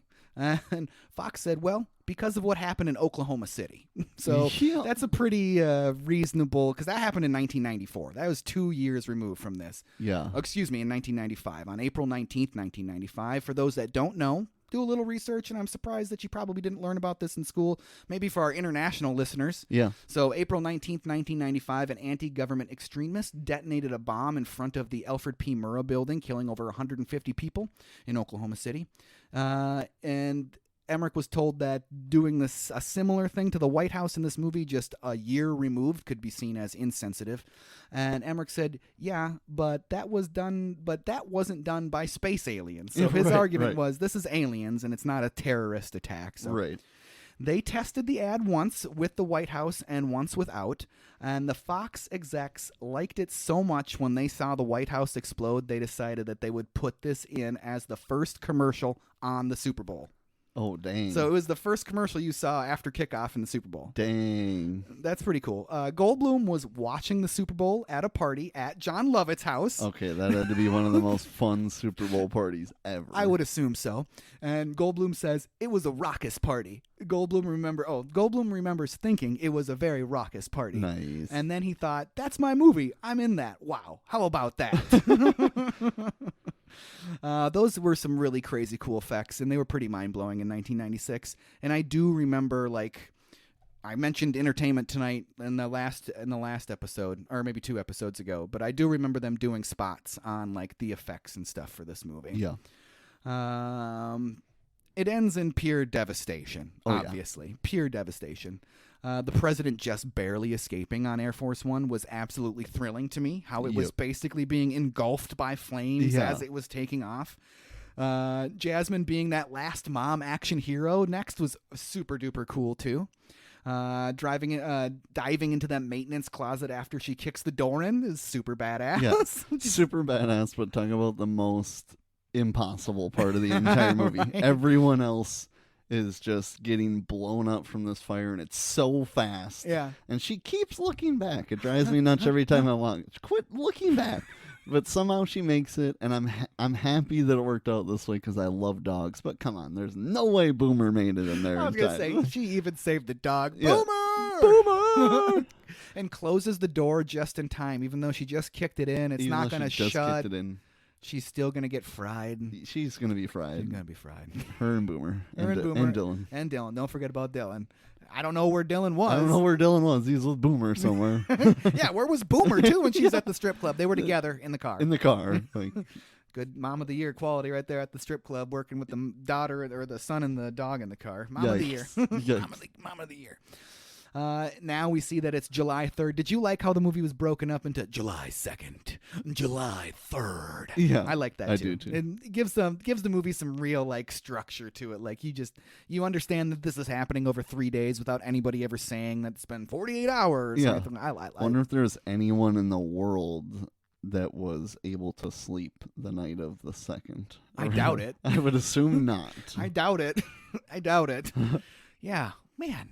What would that have been like? So now it's a day removed from all of the major cities in the world being destroyed. Right. And man, oof, that is crazy to think about. Luckily, we're safe here in Minnesota, but yeah, they be one of the last ones. Yeah, Minneapolis wasn't even on the second round. They were headed to Chicago for the second round. Yep. Minneapolis wasn't we even. Good. We got to round 5. We good. Yeah, round 5 exactly. It's July 3rd, and the world is in shambles, and the alien ships are headed to their next targets. The Statue of Liberty is doing its best Planet of the Apes impression. Have you seen Planet of the Apes? The original, I have not. I've only seen the. It just the way it looked in the water. It just made me think of Chuck Heston. Damn you! You finally did it! You blew the whole damn thing up. Somewhere along there, at least. Yeah. Spoiler alert! If you've never watched Planet of the Apes, spoiler alert. I mean, it's like a 50-year-old movie at this point. Yeah. So. Russell and his family see an RV oasis in the desert, and the president is having second thoughts at this point. A lot of people died today. I should have evacuated the city sooner. No news on the First Lady. The helicopter never made it to Dulles, so we're all kind of, everything's up in the air right now. Nobody knows what's going on. Jasmine and her son emerge into the dust that was the city. Time to call out the troops in a hurry. Steven is ready to get up there and whoop E.T.'s ass, and he's going to get his chance. Thank goodness. You loose? And this is him and Jimmy. You loose? You got your victory dance? I got it right here. We don't celebrate until the fat lady sings. Yeah, I love that. Yeah, they're getting ready for battle time. Steven is thinking that Jasmine is probably dead at this point. Yes. I would assume that she would be dead. I would assume. Like, I still don't get why she didn't immediately go with him. Yeah. I just don't, whatever. We'll just move on from that. I'll stop talking about it. Steven is thinking about Jasmine being very dead, and they're firing those missiles, but none of them are getting through. They must have some kind of protective shield surrounding the ship. Thanks, Steven. Thanks, Steven. And then the aliens finally counterattack on them. Wouldn't they have immediately just sent out all their little alien fighter ships as soon as they saw the American or the world mounting a defense? It would have been like an immediate thing. Because they have no desire for peace. No. That's not what they're there for. Right. They've already destroyed a bunch of cities. Exactly. So, yeah, They I probably feel like would've. they would have just mass exterminated. But It lets us know that the ships have shields. yeah, that's true. I love the line from Captain Stephen Hiller at this point. Oh no, don't you shoot that green shit at me. And then we find out, too, that the smaller ships have shields also. Yep. The Marines are severely outgunned, so they get ordered, full retreat gets ordered. Get them out of there! Get them out of there! Steven and his wingman Jimmy, they make their escape with the 2 alien ships following them. Jimmy wants to try something, even though they're going incredibly fast, and he just pulls back on the flight controls. And Jimmy, you can't bank at that speed. What was he trying to do? I don't understand. I want to try something. Don't try none of that crazy shit. You know me. And then he just totally blows it. Come on, man. It must have been a distraction factor, right? Yeah. He's sacrificing himself for Steven just in case Jasmine and Dylan are still alive. I mean, you really got to make a leap there to get that from there, because otherwise it just looks like he's killing himself. Definitely. That's the way it felt to me. Like, Yeah. I want to try something. What was his end game? Yeah, you can't bank at that speed. So was he literally trying to like pull a 360 and round out behind these ships? Because that just doesn't make any sense. Well, what he should have done then is pulled back on the throttle immediately and did his best Maverick and gotten behind the alien ship, right? Oh yeah, That's what he should have done. They could have learned a few things from Maverick. That movie came out in 1986. 86. So they watched it. Yeah, they watched it. Obviously, that's why they're doing what they're doing. That's right, because Top Gun exists in this universe. Yeah. Top Gun exists in every universe. Yes, That's it like does. the one constant across all multiverses is the movie Top Gun exists in every one of them. Oh, definitely. And one of the end scenes of this movie is very Top Gun-esque. Yep. We'll talk about that. Jimmy almost passes out due to the G-forces, so naturally he takes off his masks. Naturally. His mask. It's the only thing helping him not pass out. Yeah. I can't breathe, so I'm going to die. Yeah, and if we learned anything from Top Gun, we learned that if you take your mask off, you're totally washed Oh, up. you're washed. You're done. You can't handle it anymore. And Jimmy gets taken out. Bye, Jimmy. See you, Jimmy. So much for that cigar. So much for that cigar. The aliens are making a full-scale attack now on the military base. Lots of explosions, which I love. Just give me more explosions in a movie like this. That's what I want is explosions. Steven, doing his best Star Wars now, heads down into a canyon and tries to lose the aliens. One crashes, and the other one he blinds with his airplane's emergency chute. Is that a thing? I mean, maybe. It was pretty cool. Yeah, it was cool. Like, do airplanes have emergency parachutes? I don't know. Would it help? at all? Maybe in a landing situation you could... Like, yeah, slow you down a bit. A bit? But I don't know. Better than nothing, maybe. Or if anything, it worked perfectly in this scenario. So the movie can happen. So after that parachute is deployed, Steven ejects from his plane, narrowly escaping slamming into the canyon wall. The alien ship doesn't fare as well and crash lands. It kind of glances off of the top of that canyon. Yeah. Is this supposed to be the Grand Canyon? Like Probably, right? Yeah. They're in Southern California. Yeah. And if you're flying the speed of sound, you should be able to get from LA to the Grand Canyon area fairly quickly. Yeah. I'm sure that I don't know if there's any other large canyon systems in the Southwest. I'm sure there are. Yeah. But I always kind of just was like, is this the Grand Canyon? I kind of felt like it was the Grand Seems Canyon. like it. I don't know. It couldn't be the Grand Canyon, though. Or wait, no. It couldn't be because he drags the alien in the parachute. Yeah. It couldn't be the Grand Canyon. So Right. Another canyon system of some kind. Like I said, the alien ship doesn't fare very well and crash lands while Steven slams into the ground, breaking both of his legs after he's ejected from the plane. Definitely. That was quite the drop. Quite the drop. On the first two watch throughs I did on this movie, I thought it was literally Will Smith. Like it seemed like I just missed. There's a little tiny cut in there when he gets up from the ground. I just thought, like, did they just like hoist Will Smith up like 10 feet and just drop him or something? But It must have been a dummy of some kind because that was some leg breaking. We get some good lines now from Will Smith. Now he's going after that alien ship. Look at your ship all banged up. Where you at?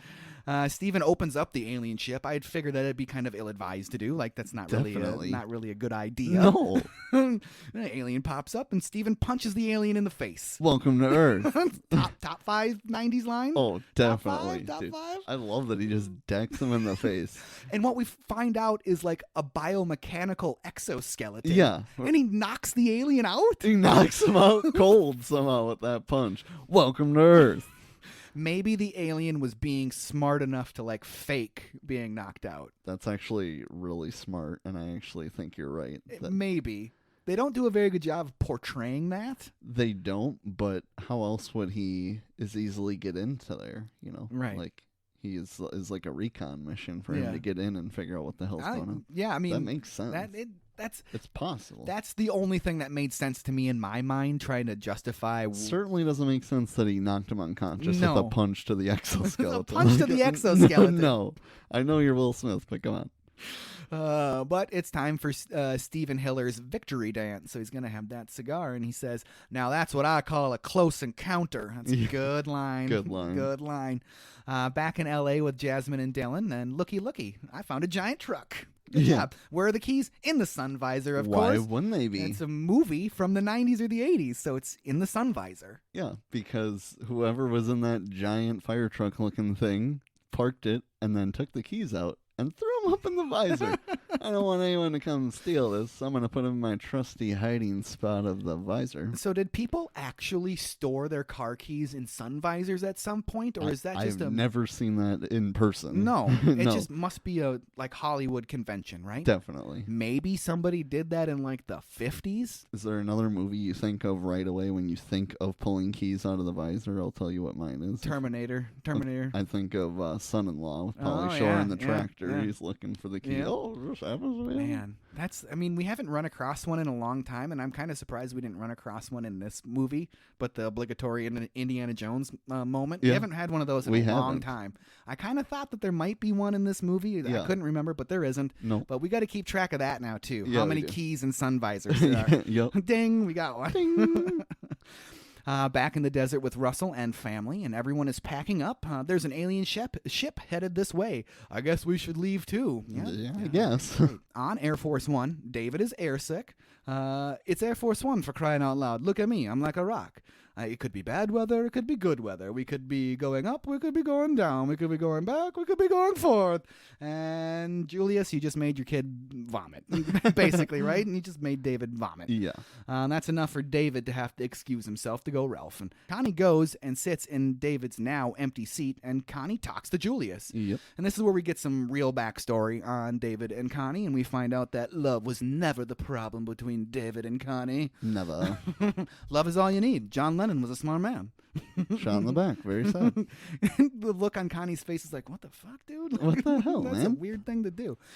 The president and his remaining advisors are now talking over all of their options. Nukes? Over American soil? No way, says President Whitmore.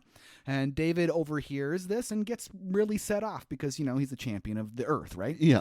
No, you're going to kill all of us, and you're going to kill all of us at the same time. Nuclear winter. It can't be allowed. It can't be allowed. Somebody get him out of here. Oh, no, he says, somebody get him out of here. And then he gets told, shut up. Shut up. Shut up. Don't tell him to shut up. If it wasn't for my David, you'd all be dead. None of you did anything to prevent this. There was nothing they could do, though, apparently. Well, what about Roswell in the 50s, the spaceship? Area 51, you knew then and you did nothing. There's no Area 51. There are no recovered spaceships. Mr. President, that's not exactly true. What? Which part? All of it. All of it. All of it. Back in L.A., and Jasmine is a one-woman wrecking crew and rescuing crew. Jasmine spots the First Lady and stops the truck to rescue her. She's hurt pretty badly. Yeah. Pretty badly. Yeah. Back with Steven in the desert, hauling that alien he punched in the face in his parachute. This is supposed to be my weekend off. But no, you got me out here dragging your heavy ass through the burning desert with your dreadlocks sticking out the back of my parachute. You got to come down here with an attitude, acting all big and bad. And what the hell is that smell? I could have been at a barbecue. Favorite line in the whole movie. Man, I died laughing every time he does. And what the hell is that smell? Every time he does that. I could have been at a barbecue was ad-libbed. Nice. That is nice. all Will Smith. So Will was told in some of these scenes to not even look at the script and just do a bunch of takes, and whatever comes to your mind, just do it.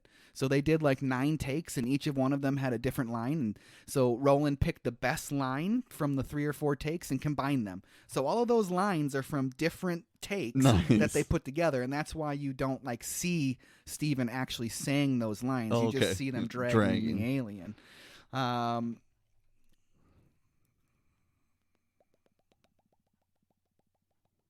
There was the one line that was written was, "That's what I call a close encounter." Okay. So that was an intentional line Sure. from a little bit earlier on.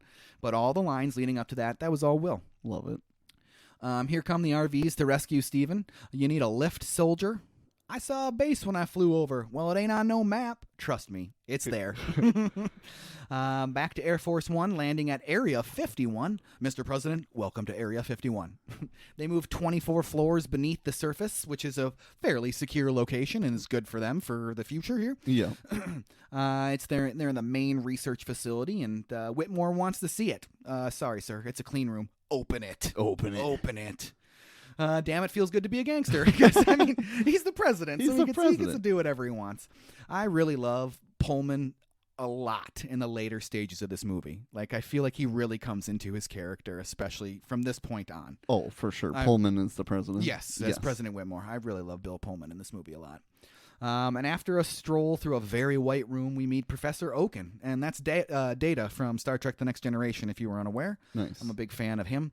Very funny how they explain the funding for a facility like Area 51. You really think the government spends $50,000 on a toilet seat? And it's totally plausible that that's why that government overspending exists. Obviously. Like, I was like, oh my God, that's so smart. Like, that's the smartest thing ever. Yeah. So smart. You want to go see the big tamale? Is that a real saying? It is now. Is that a real saying? The big tamale? The big tamale. And bam, there it is, the ship from the Roswell crash. 50 years ago, but it's exactly the same as the present day ships. That's the thing I had the biggest problem with in the movie. It's the exact same. The exact same. Well, okay, spoiler alert, I'm going to get ahead of myself. That's fine. This is the start of me having the biggest problem in the movie. The biggest problem then technically is when him and Goldblum take it out into space and it's just brought right in like it's normal. So not only has somehow nothing advanced in 50 years for an insanely advanced species compared to us, somehow, but they also just confuse it for a regular ship again. Like, oh, must just be one of our ships. Must be one of our ships. No big deal. So yeah, that was really something I never paid attention to as a kid, but now it's like, that makes zero sense in a movie that, granted, doesn't make a lot of sense. Right. But still. Right.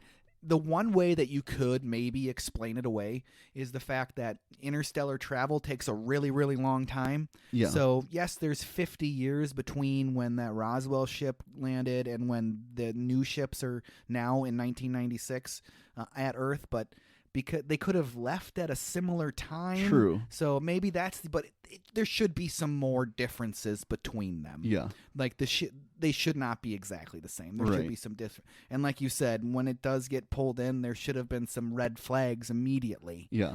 But moving on. I do like, though, when we're in that room with the ship from Roswell, that you get some really cool sweeping shots of the ship. It's our first time, like, up close and personal with one of those smaller ships. Yep. It looks really good, and I really like the way that they look. You can almost, like, feel the texture that they have, you know? Yeah. Since the alien ships have returned, it's reactivated the one that is now in Area 51. The aliens also bear striking similarities in the way that our body processes work. So they're oxygen breathing. They have similar hot and cold temperatures. And then Professor Oaken says, "You guys want to see one?" And then we get to go see the Freak Show. The Freak Show. I love that name. Fairly disturbing for a 12-year-old watching this movie in 1996. Definitely. Fairly disturbing. I'm not going to lie. Probably gave me some nightmares between this and the X-Files, you know? Oh, for sure. When they were found, they had biomechanical suits on. They were pried open by American scientists because that's, of course, what they would do. The aliens are surprisingly frail, no vocal cords, and probably communicate via telepathy. Telepathy or telepathy? Are you a telepathy or a telepathy guy? Telepathy. The only problem is their tech. Their tech is far more advanced than ours. Yeah. So that's the big disparity between us and them. The president tasks David with helping the scientists at Area 51, and we'll all see if you are as smart as we hope you are. Thanks, President Whitmore. Yeah. Better get that big brain working, Stephen. Or not Stephen. Better get David. that big brain working, David. Next, we see the RV cavalry has arrived at Area 51, and they pull right up to that main little gate area, and Captain Stephen Hiller stands up and goes, "Captain Stephen Hiller, United States Marine Corps. I can't let you pass without any clearance," the security guard says. "You want to see my clearance?" It's a slimy alien. It's a slimy alien. Professor Oaken was very pumped to see a new alien. Oh boy, oh boy, oh boy. In the command center within Area 51, the general is accosting the former CIA director and current Secretary of Defense, Albert Nimzicki. That's quite the name, Albert Nimzicki. He could have saved millions of people if he would have shared his knowledge with everyone, basically. Yeah. And definitely would not have sent as many soldiers to their death. Yeah. Definitely. Enter Stephen Hiller, and the president congratulates him on his success capturing the alien, but immediately Whitmore wants to go see the new alien that was captured. Hiller then goes to the general and tells him that he urgently wants to return to El Toro. "Hasn't anyone told you? El Toro has been completely destroyed." Will can't quite get that tear out, though, can he, in that scene? He's working on that tear. Come on, Will. Really needs a single tear to Come roll on, Will. down that cheek. Just whoop. And I also don't like that the general doesn't even throw a hand on his shoulder or Nothing. anything after that. Just, didn't you hear? It's all destroyed. Later. Later. Like, what the hell? That's rough. Next, we get to see Jasmine and her refugees, including the First Lady, arrive at El Toro, and it is definitely destroyed. Oh, yeah. They still go in and use. And gather any supplies they can. That's pretty smart, very smart of them to go do. Definitely. Jasmine and the First Lady have a little one-on-one. The First Lady asks, "Is that your son? Was his dad stationed here?" Not his dad, but I had hoped that he would want the job. And then the First Lady asks her, "What do you do?" And she says, "I'm a dancer." "Oh, ballet?" Long pause. "Exotic." "Oh, sorry." And she says, "Don't be. The money's good and Dylan's worth it." Changing the subject now. "Dylan, come here and meet the First Lady." "I didn't know that you had recognized me." And Jasmine didn't want to say anything because she had voted for the other guy, a.k.a. she's probably not a very big fan. A.k.a. not a big fan. Not a big fan, But but... funny if when the First Lady said, "Is that your child?" No, I found him. Who, that kid? I don't know who that kid is. Apparently it's Dylan. Oh. I don't know who that is. I'm back at Area 51 in something that looks straight out of like Alien Autopsy. Did you ever watch that special on Fox? Uh-uh. I remember it being like a really big deal, them claiming they had a real alien autopsy. It was the fakest thing you could ever see. Sure. Go to YouTube, everybody. Search Fox's Alien Autopsy. You will laugh. You will gut laugh at how bad it was. And they tried to portray it as like real. They tried to. Oh my! It was bad. Oaken says, "Give me that doohickey. Let's stick it in there and spread it." The head busts open and scares the shit out of everyone, including me, every time I watch this movie. Literally every time. Every time. I just had the soundbar blasted the first time and somehow did not remember that. I always think it's funny that they already have the pre-slit spot there, and then he needs the knife. But yeah, I definitely forgot about that the first time. Like, oh, Jesus. Oaken's line, "Now here comes the really icky part." It's very smelly, but finally they get down to the actual alien and they think it may be dead. Definitely not dead. Definitely not dead. Its hand is moving. You know who that dude is, right? Bug cocoon. Bug cocoon guy. It's the bug cocoon. Bug cocoon. Bug cocoon. Another thread in this. Another thread. Go watch Silence of the Lambs and then listen to our episode. Bug cocoon. The alien initiates a telepathic siren of some kind, right? And incapacitating Oaken and sending the whole room into a tizzy. But really affecting him more than anyone. Doesn't it seem like he's the one who's getting it the hardest somehow? I feel like it was directed at him. And I suppose they have like telepathy or something, we're assuming, so he can target that. So. I would assume. So that's the way it seemed, at least. Tubes are flying, tentacles are whipping, and that alien stands up, and that is pretty scary. Oh, dude, that is super scary. It is really scary. It really is. It's like he's a dude in a mech suit, basically. Yeah. There's something super unsettling about the fact that it's like open and that he's like in there moving around and stuff. It's just very unsettling. The creepy ass tentacle finger hands. Right. And, Right. Bug cocoon dude is dead, and so is everyone else, presumably. Yeah. Not Oaken, though. At least not yet. Not yet. President Whitmore and crew finally make it down to the freak show and sees that the lab has been torn asunder. You know, they're like, what is going on? Oaken gets smashed up against the glass and is obviously not himself. Yeah, obviously. Release me. Open the door and get him out. Like, what? What an idiot. Come on, dude. Wait a second. There's something wrapped around his neck that's very obvious. No. Get him out. The president does try to reason with that beast. Can we have peace? No peace. What do you want us to do? Die. All right, straight to the point. I like it. All right. The alien tries the same mind control trick he did on Oaken on Whitmore to less of an effect. Whitmore just kind of falls over and stuff. Maybe it's because it's through the glass. I guess. You'd think that it would have had the same exact effect, but definitely. And then, is this glass bulletproof?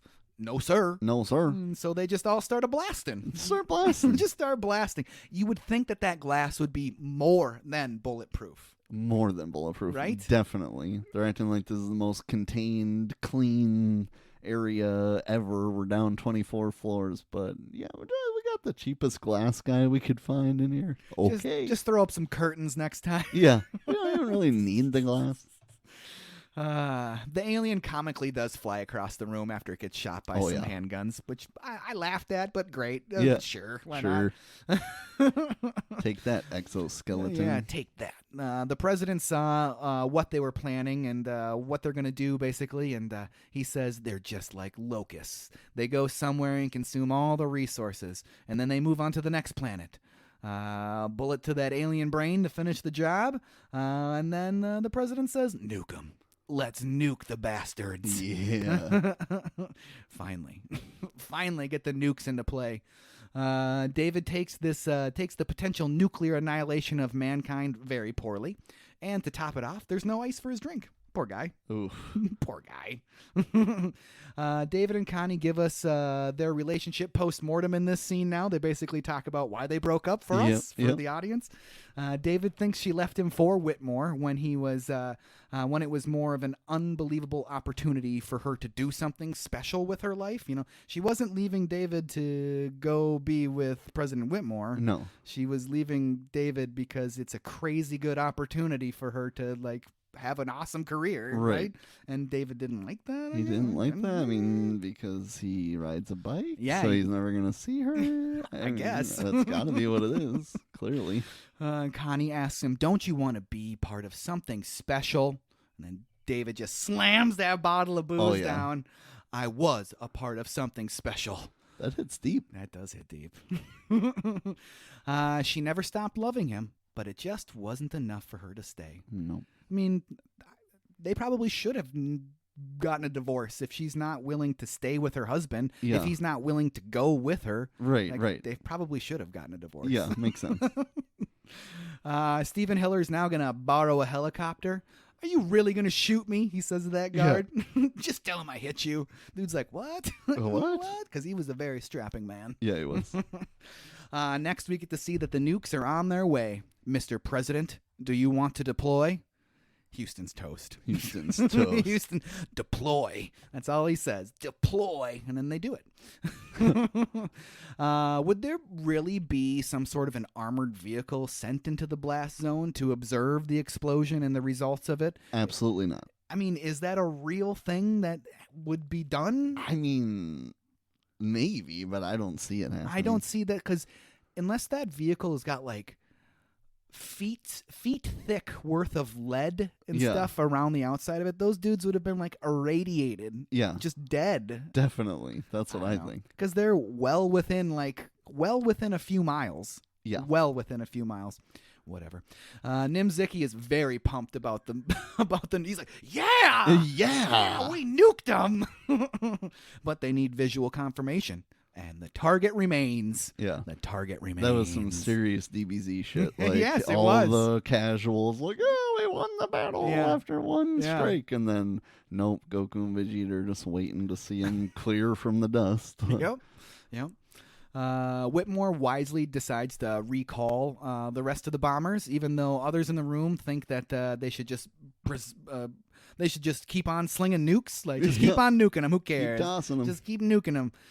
Jasmine and Hiller are reunited at the rubble of El Toro because he got that helicopter over there. That's a good reunion. Yeah, it is. That's a feel-good moment in a long stretch of not feel-good moments. Yeah. So, see, I told you everything was going to be okay. We needed that as an audience. Yeah, we did need that as an audience. Everyone gets rescued, including the dying First Lady. So that's really good. Oh, spoiler alert, dying First Lady. They can't stop the internal bleeding.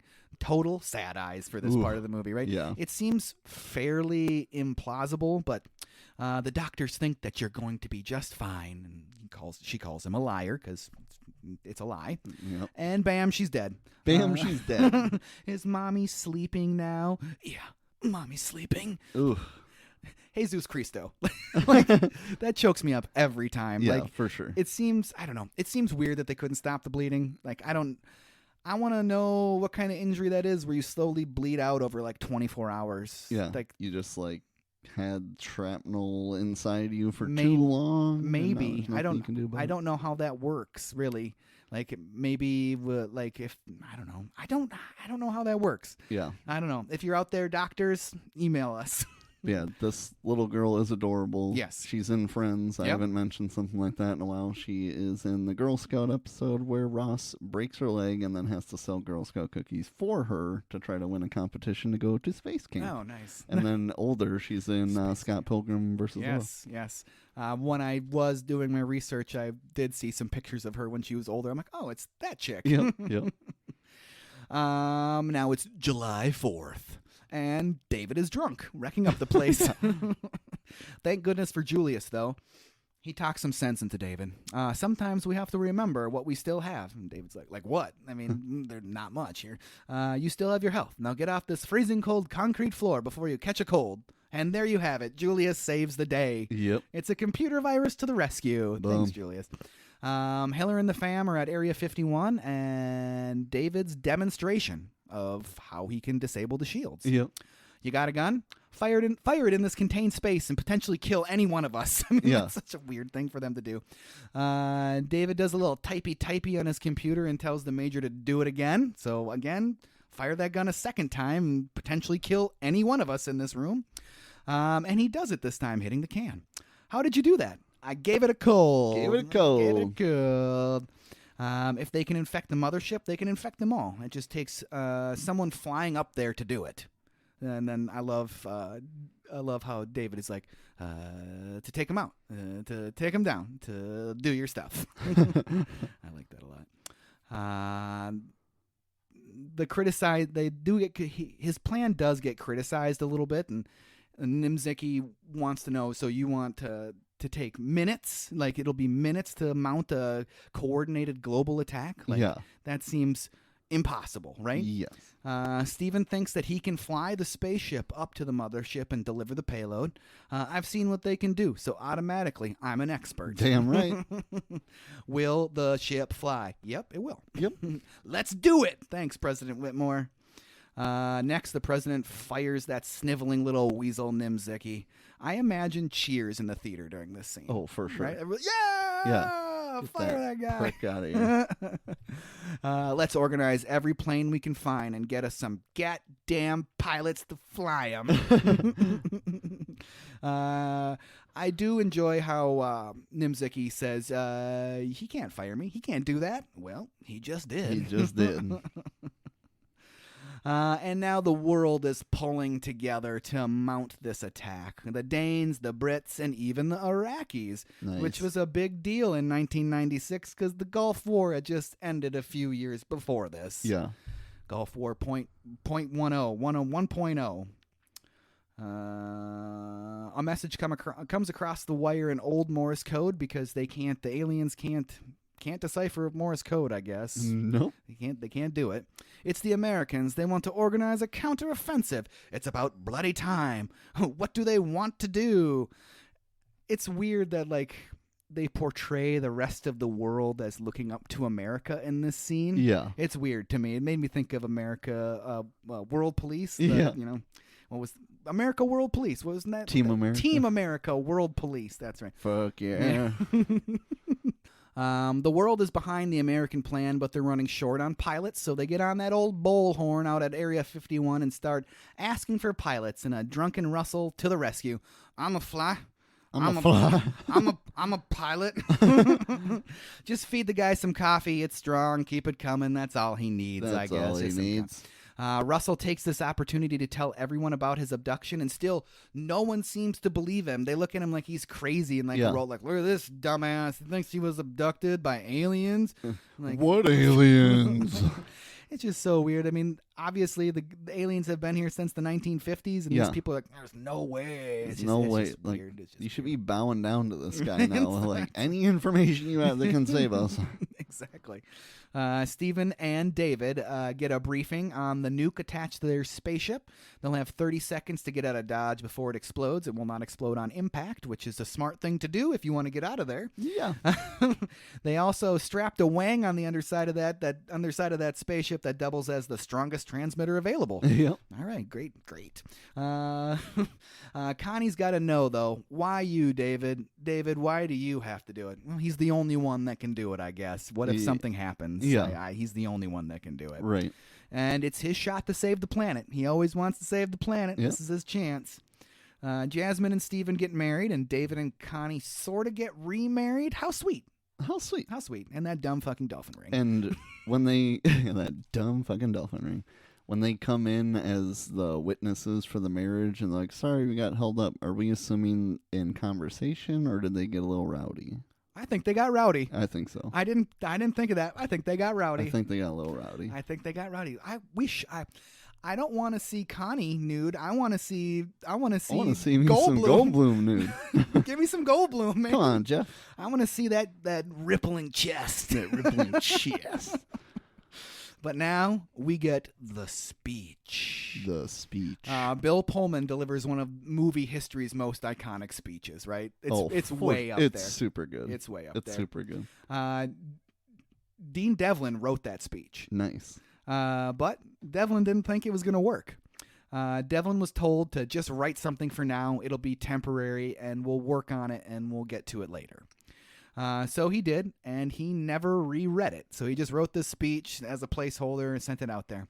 That scene was shot really late at night, and Pullman thought, this is good. It really feels like we need to get everybody roused up a little bit and get everybody ready to fight. So he was saying, like, because they were already there at like 2 o'clock in the morning, like he really felt like I can really try to get these people actually going, you know, because everybody's really tired and wants to go to bed and all that stuff.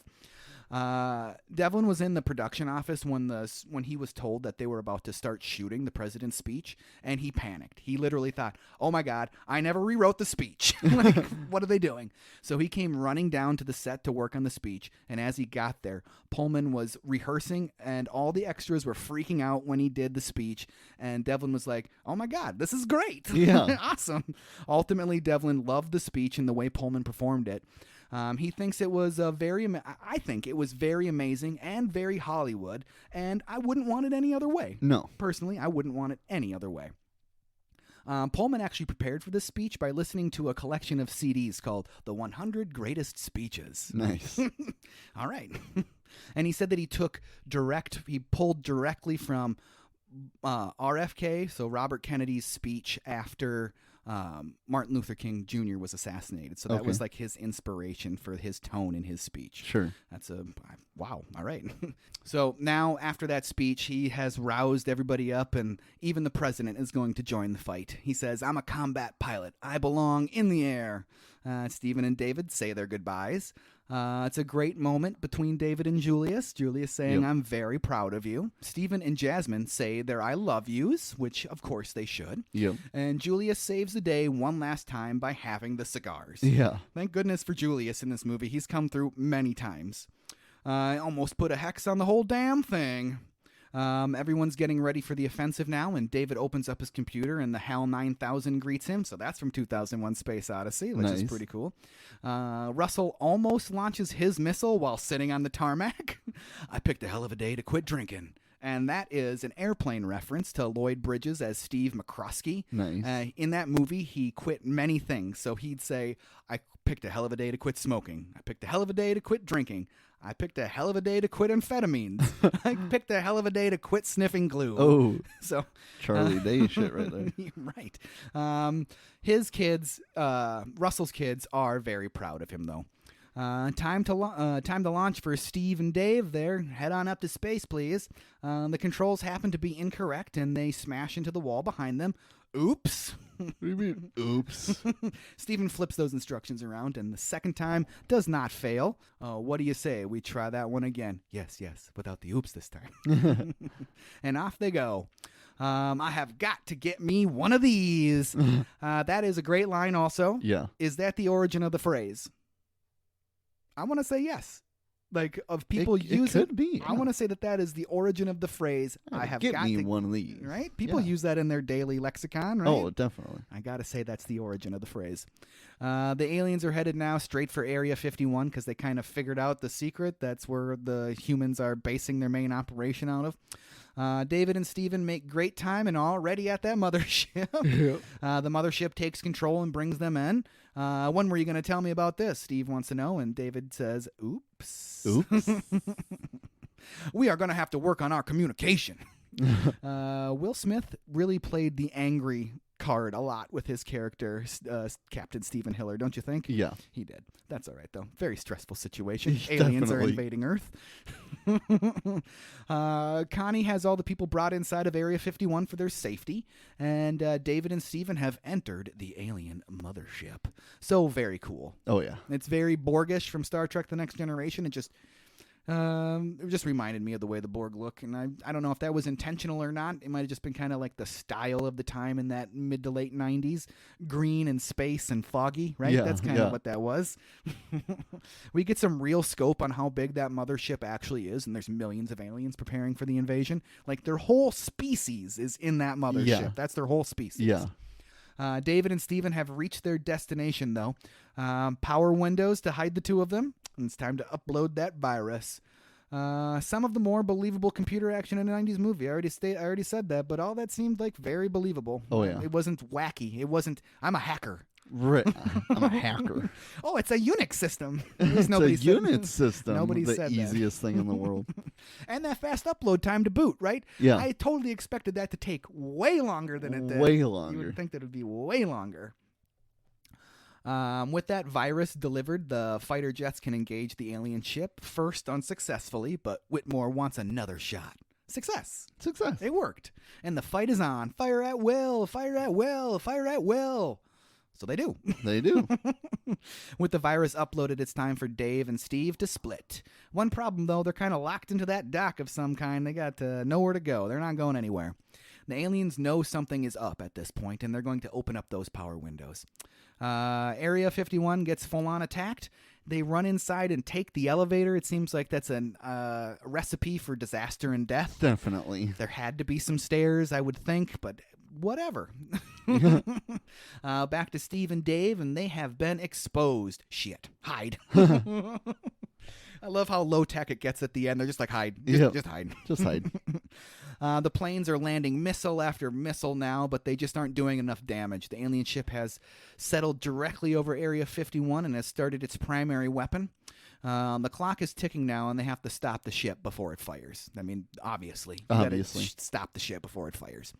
The president takes his shot with his last missile. He's got tone, but the missile misses. Yes. All the missiles have been fired. Doesn't anyone have any missiles left? Russell does. The president leads him within firing range, but of course Russell's missile malfunctions. Obviously. It won't fire, damn it. So there's only one more option. Do me a favor. Tell my children I love them very much. You deliver this line, please. I'm back. Another top 5 90s. All 5 of the top 5 lines from the 90s are in this movie. Boom. All 5 of them. You heard it here first. Russell does it, and that son of a bitch did it. Son of a bitch did it. Great explosions. Great explosions. So I said right before we started recording that I remembered something wrong, and you were wondering, is this what you thought? What did you think? So, were you misremembering that he flies his crop duster into the... No. Okay, I want to know what you did. I was misremembering that Whitmore was the one who did this. For whatever reason, I thought he was the one who sacrificed himself at the end. Interesting. And he has a daughter, so it doesn't make as much sense, but his wife did just die. So then, and then when Russell comes on, oh yeah, that's right. It was Russell. I'm so much happier that it was Russell. Because Whitmore's awesome. Whitmore is awesome. I did not. I really like when he takes initiative and goes up in the ships and he clears the way for Russell to do this. So yeah, I'm glad it wasn't him. I'm glad I was wrong. Pullman should reprise his role as president of the United States of America. He needs to. He should just run for president. I think I'd vote for him. He really should. Have you ever watched the show The Sinner? No. Okay, he's the main character in that movie, or not movie, it's a show. But he's a detective, and he's the recurring character. You should watch that on Netflix. I'm going to have to now. There is a little bit of an Easter egg when Randy Quaid flies his jet into the mothership. Mm-hmm. When the tip of his plane touches the laser cannon that's coming out of the alien city destroyer, they reused the Empire State Building explosion in this scene. Oh, okay. So they, because the Empire State Building blew up from the top to the bottom. Yep. So they took that exact shot, inverted it, and had it so it blew up from the bottom. Oh, okay. Now is the bottom to the top, you know. Sure. And so that's how they reused it. They layered it over the cannon and reused it. Nice. With the release date approaching, Emmerich and his team learned from test screenings that the final battle had some big problems, apparently. When they tested it, it tested through the roof. Like, it got a 90% or 90 points, whatever that means. Yeah. People said the only thing we don't like was the crazy guy, Randy Quaid's Russell Case, flying his crop duster with a bomb roped to his plane. That's unrealistic.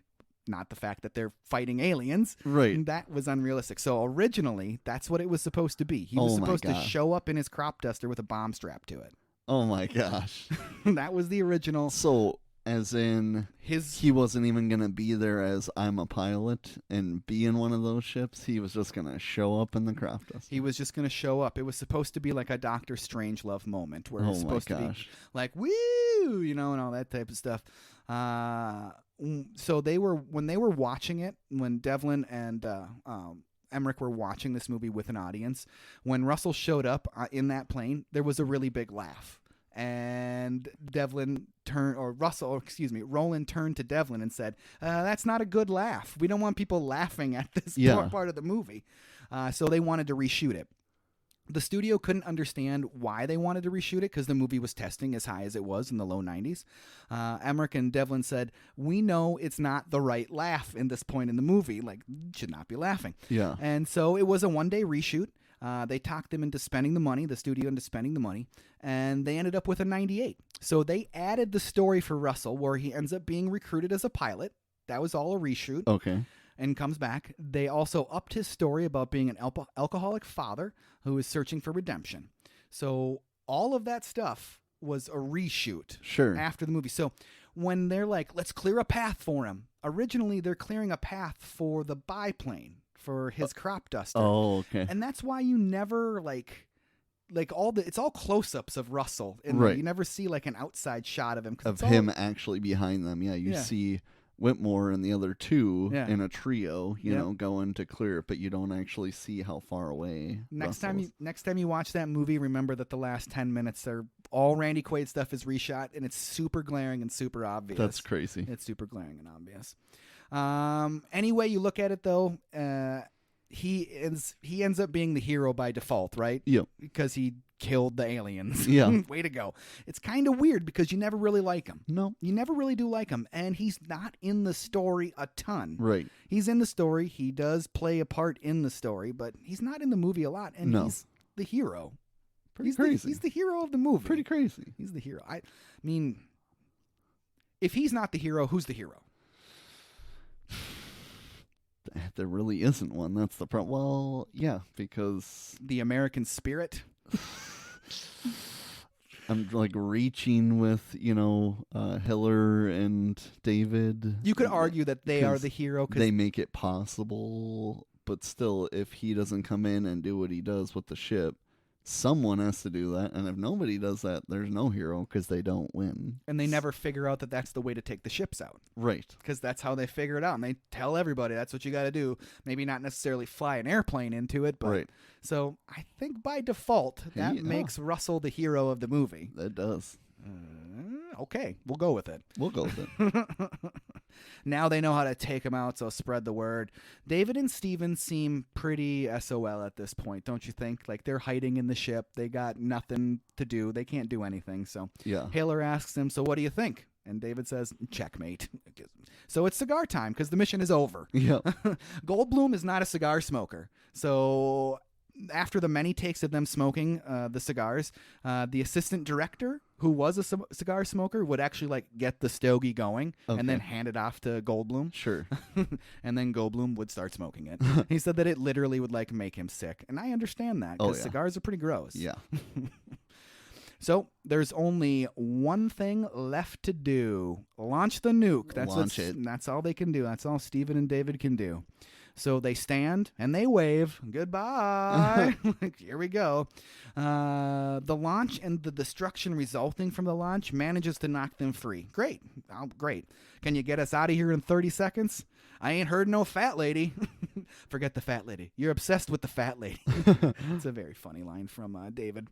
The duo do escape. It's some good old-fashioned narrow escape, which I appreciate. And the must go faster, must go faster, must go faster is directly lifted from Jurassic Park. Nice. Devlin asked Goldblum to do it. Nice. He's like, I want you to do it. Because there's already a lot of Easter eggs in this movie making other references. And Goldblum said that he didn't want to do it, but he eventually was like, okay.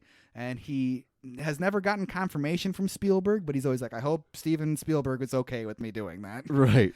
But I think it's cool. I love when movies relate to each other, so I enjoy that. And that escape scene is probably, for me, the most iconic remembered part of the movie when I watched through it. Just that narrow, tiny little thing that he makes it out of there. And they go shooting out of there. I love that. David and Steven, hopefully, we don't know for sure, hopefully are going to ride that shockwave back to Earth. They do. Everyone around the world rejoices at the destruction of the alien fleet. The president makes it back to screaming fans. He's like a rock star, right? They're all like, yeah! You're not a pussy anymore.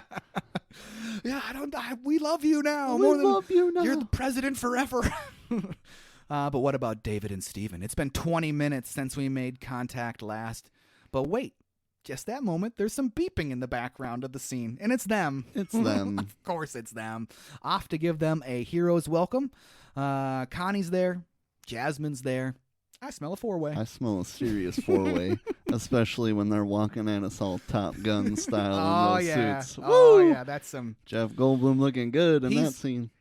I didn't think it was possible for anybody to have more swagger than Will Smith. Yeah. But Goldblum potentially has more swagger. He definitely does, yeah. Like, I'm like, dang, Will Smith, you look awesome. Jeff Goldblum, I love you. I love you. Yeah, that is a very, very cool scene. Very cool scene. And makes it even better with how much we love Top Gun. Yes. All that stuff,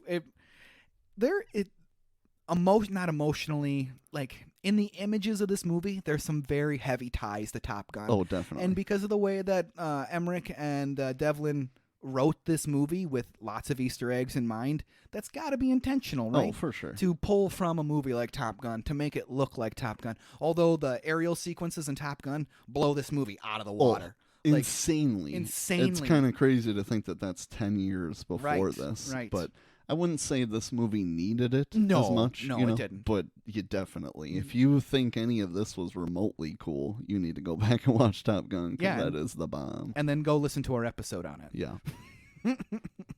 You definitely do that second part. Definitely do the second part.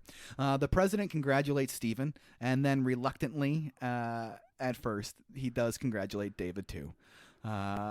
Then Whitmore gives David that you're an all right guy look at the end, and they bury, you're an all right guy. Bury the hatchet. I'd hope that he thinks he's an all right guy. He just helped save the world. Not bad. Not bad at all, he says. But still really doesn't want to give him that much credit. You know? Not bad, David. I still hate your guts. Still hate your guts, and I never slept with your wife. I think they probably bumped uglies at least once, right?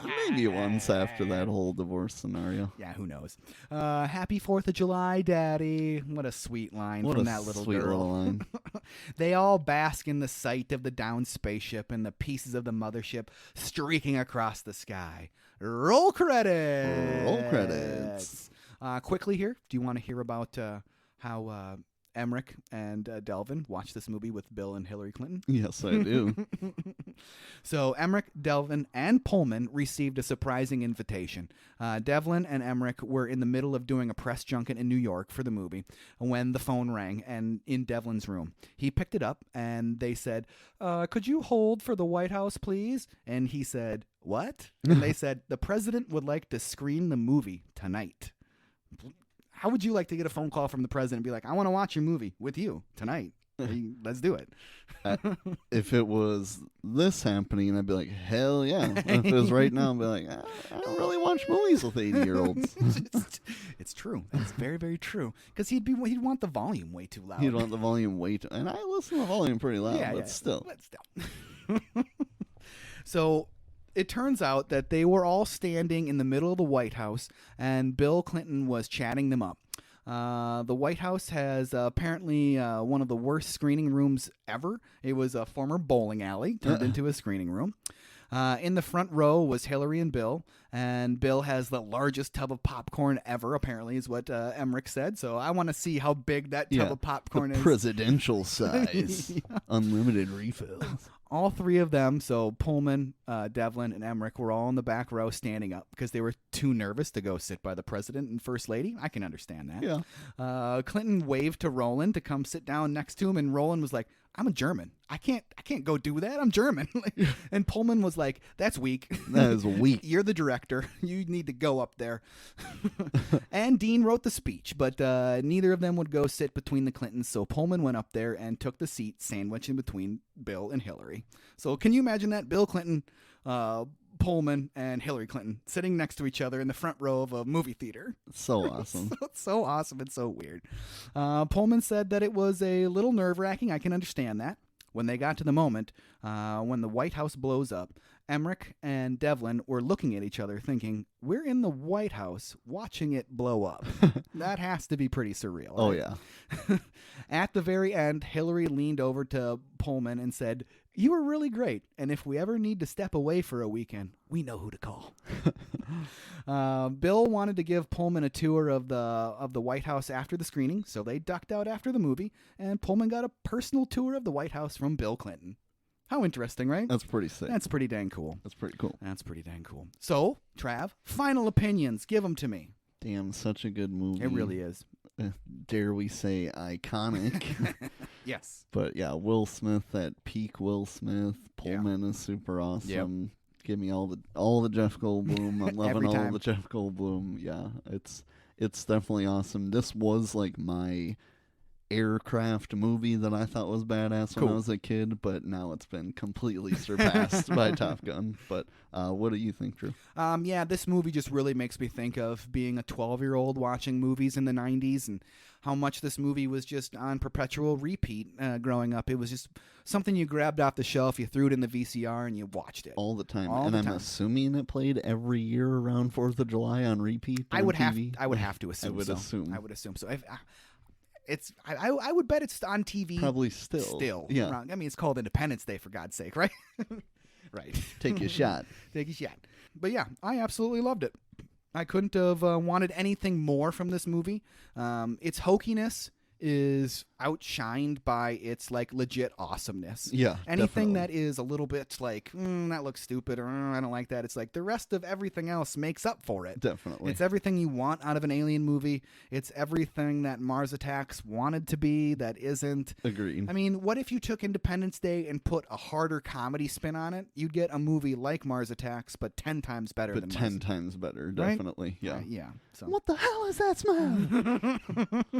Yeah, that line alone was funnier than almost anything in Mars Attacks. Agreed. Mars Attacks. But I really liked it, and I can't wait to watch this movie again. Oh, definitely.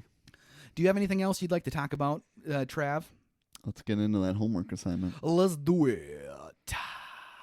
So we are going to revisit Dragon Ball Z, the Saiyan saga, because like we said, it is the summer of Dragon Ball Z. Summer of Dragon Ball Z. This time we're doing episodes 7 through 12. Episode 7 is called Day 1. Episode 8 is Gohan Goes Bananas. I know what's going to happen in that episode. Yeah. Episode 9 is called The Strangest Robot. Episode 10 is called A New Friend. Episode 11 is called Terror on Arilla.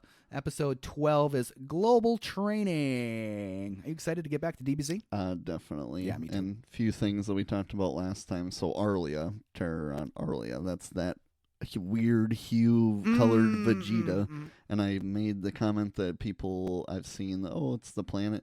No, I kept watching and he still looks like that off of that planet. Weird. So it's literally once he's on Earth finally that they decided to change. We might have to look into that by the time we get to Vegeta in the show to figure out what was going on there, because it doesn't really make any sense.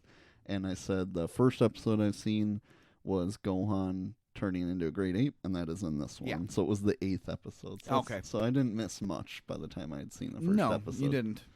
Yeah, Gohan goes bananas. He's definitely turning into an ape. Definitely turning into an ape. But yeah, I'm stoked to get back into some DBZ. I might have already done my homework here, but I'm excited to do it again. Absolutely. And since you already did your homework, why don't you hit me with that outro? Let's do the outro. So we got some emails here, and our first one comes from Gonna Go America on Their Asses. Wants to know if we have any fun firework memories from being a kid. Sure. A little bit older, probably like 15, so not in the 90s. But we were out at a lake in South Dakota, so we got some fun fireworks in South Dakota. You get the real ones in South Dakota. The real ones. Kind of had this like floating dock thing that was it was on the shore, but it was floating, and it was kind of supported by some like poles that went down to the bottom in the lake. It was only like 5 or 6 feet of water. It was just this little weird dock thing. So that's where we would do the fireworks on top of that. Mm-hmm. And it was one of the bigger canister ones that had a whole bunch of shots that would come out of it going way up into the sky and stuff like that. I was in charge of lighting fireworks that year because as soon as I lit that thing, it fell over. Yikes. Yeah, yikes is right. It fell over, like pointed right at me.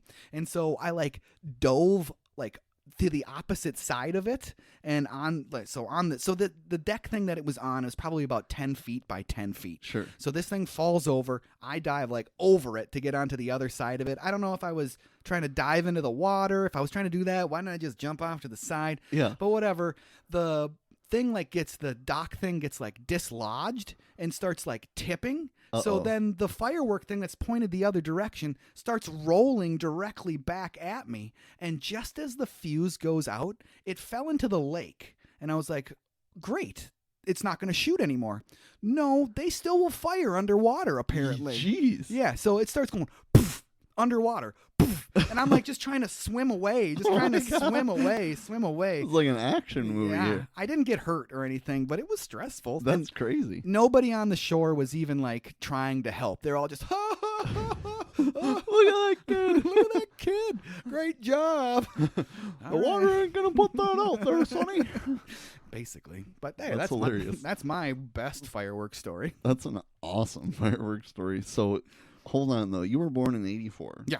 So when you were 15, it was the 90s. Yeah, it would have been 1999, huh? Hey, that still cuts it. That's still it. So I wrote a few things down. So my first memory of 4th of July, I don't remember anything about the fireworks. Mm-hmm. All I remember is I was with my dad and his friends and a whole bunch of people. So I think it was like Hanska or somewhere where you'd round up by a lake and go watch them. Hanska. And I haven't heard Hanska in a long Yeah, that's how old we are. Hanska. And my dad convinced me that if I caught a firefly, my pee would glow if I ate the firefly. Oh, all right. So what did I do? I caught a firefly. I went to immediately go pee, and my pee did not glow. And I was pissed at my dad. I bet. So that was my first one. The second thing I wrote down was same as you, South Dakota. Mm-hmm. My cousins are there, so one of my cooler ones that I went to see was like at a stadium, like a soccer stadium outdoors, and it was 3D. So it was super awesome because they had the good fireworks. And then the last one, I was a full-grown adult at this point, but our first year in Mankato, we had a huge house that we rented, and we were able to get to the roof of the house. Cool. So we watched the fireworks the first year here on the rooftop of our house. Nice. That was pretty awesome. Nice. I do have to say Mankato does a pretty good job with the fireworks. They do. They And do a it pretty was good job. up on a hill, 6th Street, for anybody that lives in Mankato that Nice. listens. So I had a very good shot. Yeah, I bet you did. Next email here comes from Grillin' and Chillin'. Wants to know, what is our go-to grilling food as a kid or now? Well, I'll go to grilling if I know I'm just going to be grilling and hanging out in the yard or something like that. It's burgers, 100% burgers. For sure. Otherwise, I enjoy a really good steak on the grill, or shrimp on the grill is really good. Shrimp on a bobby. Shrimp on a bobby. I also enjoy kebabs on the grill. Nice. And I'm kind of the grill master around my house, and I enjoy my time in front of the grill. That's for sure. You like that title, I do. take it. I do. Very, I enjoy, very well deserved. I it enjoy seems. grilling, that's for sure. Nice. Yeah, I'm a simpleton. You know, I put dogs and burgers. Yeah, dogs and burgers. That's the go-to, especially as a kid. I never gave brats a chance as a kid. I love brats now, though. Mhm. So brats is a good one now. So hot dogs are one of my least favorite foods. Sure. I haven't had a hot dog in 20 years. As long as you can remember. As long as I can remember. I have recently started eating brats, though. Okay. Like within the last year. Sure. I can do them. Yeah. I still don't really like them. See, I like that bacon cheddar brats that you get from like mhm. Hy-Vee or something. Otherwise, I do the Johnsonville better cheddars. Nice. They're smaller. Yep. But hot dogs, no, I will agree. I'm not just a hot dog lover. I need the skinned on hot dogs. Really? Yeah, I do not. You can't. I won't eat like the cheap, skinless Oscar Mayer, Fun Dog, Ballpark. None of that. No, it's got to be Ambassadors. You need the juicy snap. The juicy snap. And my weenies. That's the thing that I hate about hot dogs. Really? Is the juicy the snap? snap. So you'll get one from like a hot dog stand, then the No. cheaper ones. Oh no, okay. You just steer clear of the hot I dogs. just steer clear. Steer clear of them hot dogs. I don't know what it is about hot dogs, but just something about them when I bite them. I mean, it's been a long time, but it makes me feel like I'm going to throw up. I don't know what it is. It just makes me feel like I'm going to throw I up. mean, to be fair, I think if you look up what goes in hot dogs, you'd probably throw up to see what's inside hot dogs, I would guess. And Lauren, while she will eat hot dogs, hates corn dogs. I can't do corn dogs either. So that makes sense. Yeah. But she loves brats, so we usually do brats for her. Next email here comes from the movie guy, 55. Wants to know if we've seen any good movies non-homework related lately. The Super Mario Brothers movie. Nice. I've seen it a couple of times now, and there's not a whole lot to it, but it hits those right nostalgic beats. Oh, and it's super good. yeah, I really like it a lot. It's fun to watch. That's a definite. Once we're whipping out these extra credits, we're going to be doing that extra credit episode for Super Mario, because I saw that too. It was super good. I brought my daughter to it in the theater, and then we spent the $34 to buy it. Yeah. On streaming, because we bought it on streaming already. Oh, okay. Yeah. Jeez. $34 to buy it. Woo! Yeah. Because she was so obsessed she wanted to watch it again? Yeah, she loves it. And I'm like, that's fine. I love it too. I'll spend the I'm going to feed it. Feed it. That's fine. Feed the desire. Worth it. And I don't care what anybody says. I think Chris Pratt was a great Mario. Oh, super good. They kind of joke about it too throughout the movie. Right. No, he's super good. Yep. And I'm so obsessed with It's Always Sunny that anytime Charlie Day is talking, period, I find it funny, even if the line isn't supposed to be funny.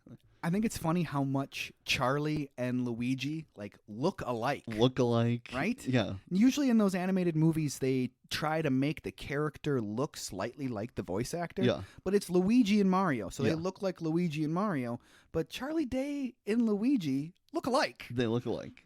And perfect casting. All such good casting. Keegan-Michael Key as Toad was amazing.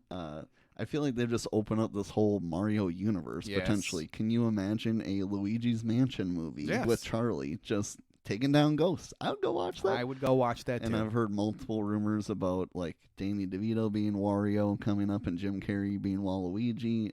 Great. Give it to me. Give it to me.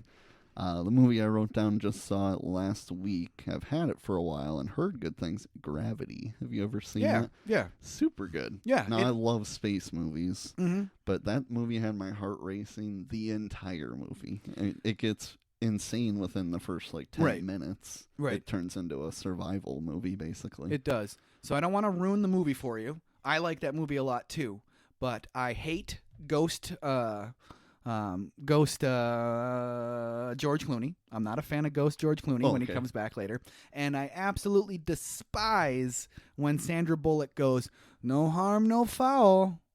When, I despise that. But I like the movie. Why do you hate Ghost George Clooney? I just think it's stupid. Just doesn't make sense. I just think it's stupid that he was all of a sudden ghost guy there. Yeah. Inspiring her to survive.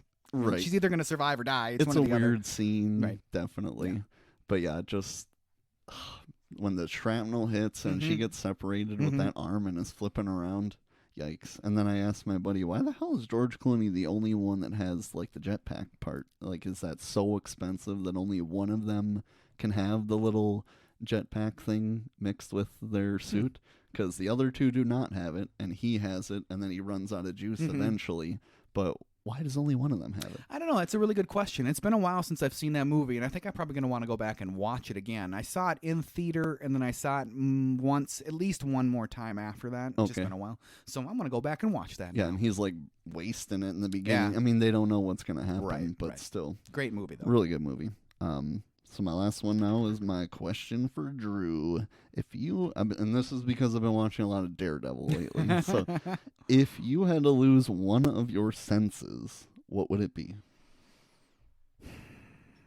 Well, I can tell you that I've pretty much lost my sense of smell since I had COVID. Okay. So I've lost that already. Like, sure. It's really day in and day out. Some days I can smell stuff. Other days I'm like, I can't smell anything. Yeah. And I had COVID like 5 months ago. It's been a really long time. But if I had to choose one sense to lose, so you're talking the 5 major ones, right? 5 majors.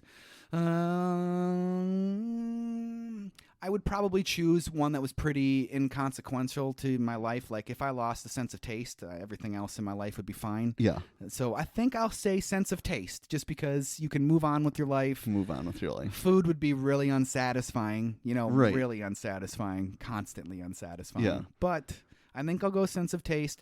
But if I had to choose between like hearing and sight, I think I would choose hearing, and then worst case scenario would probably be to go blind. Definitely. I think that's the worst one. Worst Let's case face it. scenario. Like, there's obviously certain shows and movies that you've seen enough that you can still see it in your head, but I'd much rather just get used to subtitles or something. Agreed. But neither of those is an option because, I'm going easy route like you.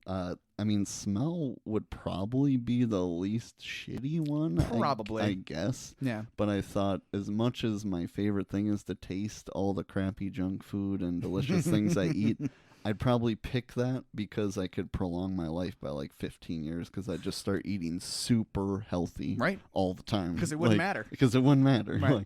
And I'm a super picky eater, so that would like extend my life by at least a decade. So I'm going with taste. All right. Well, thank you everyone so much for listening to another fun episode. Please follow us on Instagram and Facebook at Overdue Homework Podcast.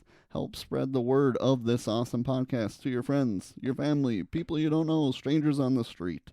And email us questions or topic ideas or tell us we suck, anything, period. Please just email us, even if you've done it already before. And that email is at overduehomeworkpodcast@gmail.com. And as always, make sure you tune in to the next exciting episode of the Overdue Homework Podcast.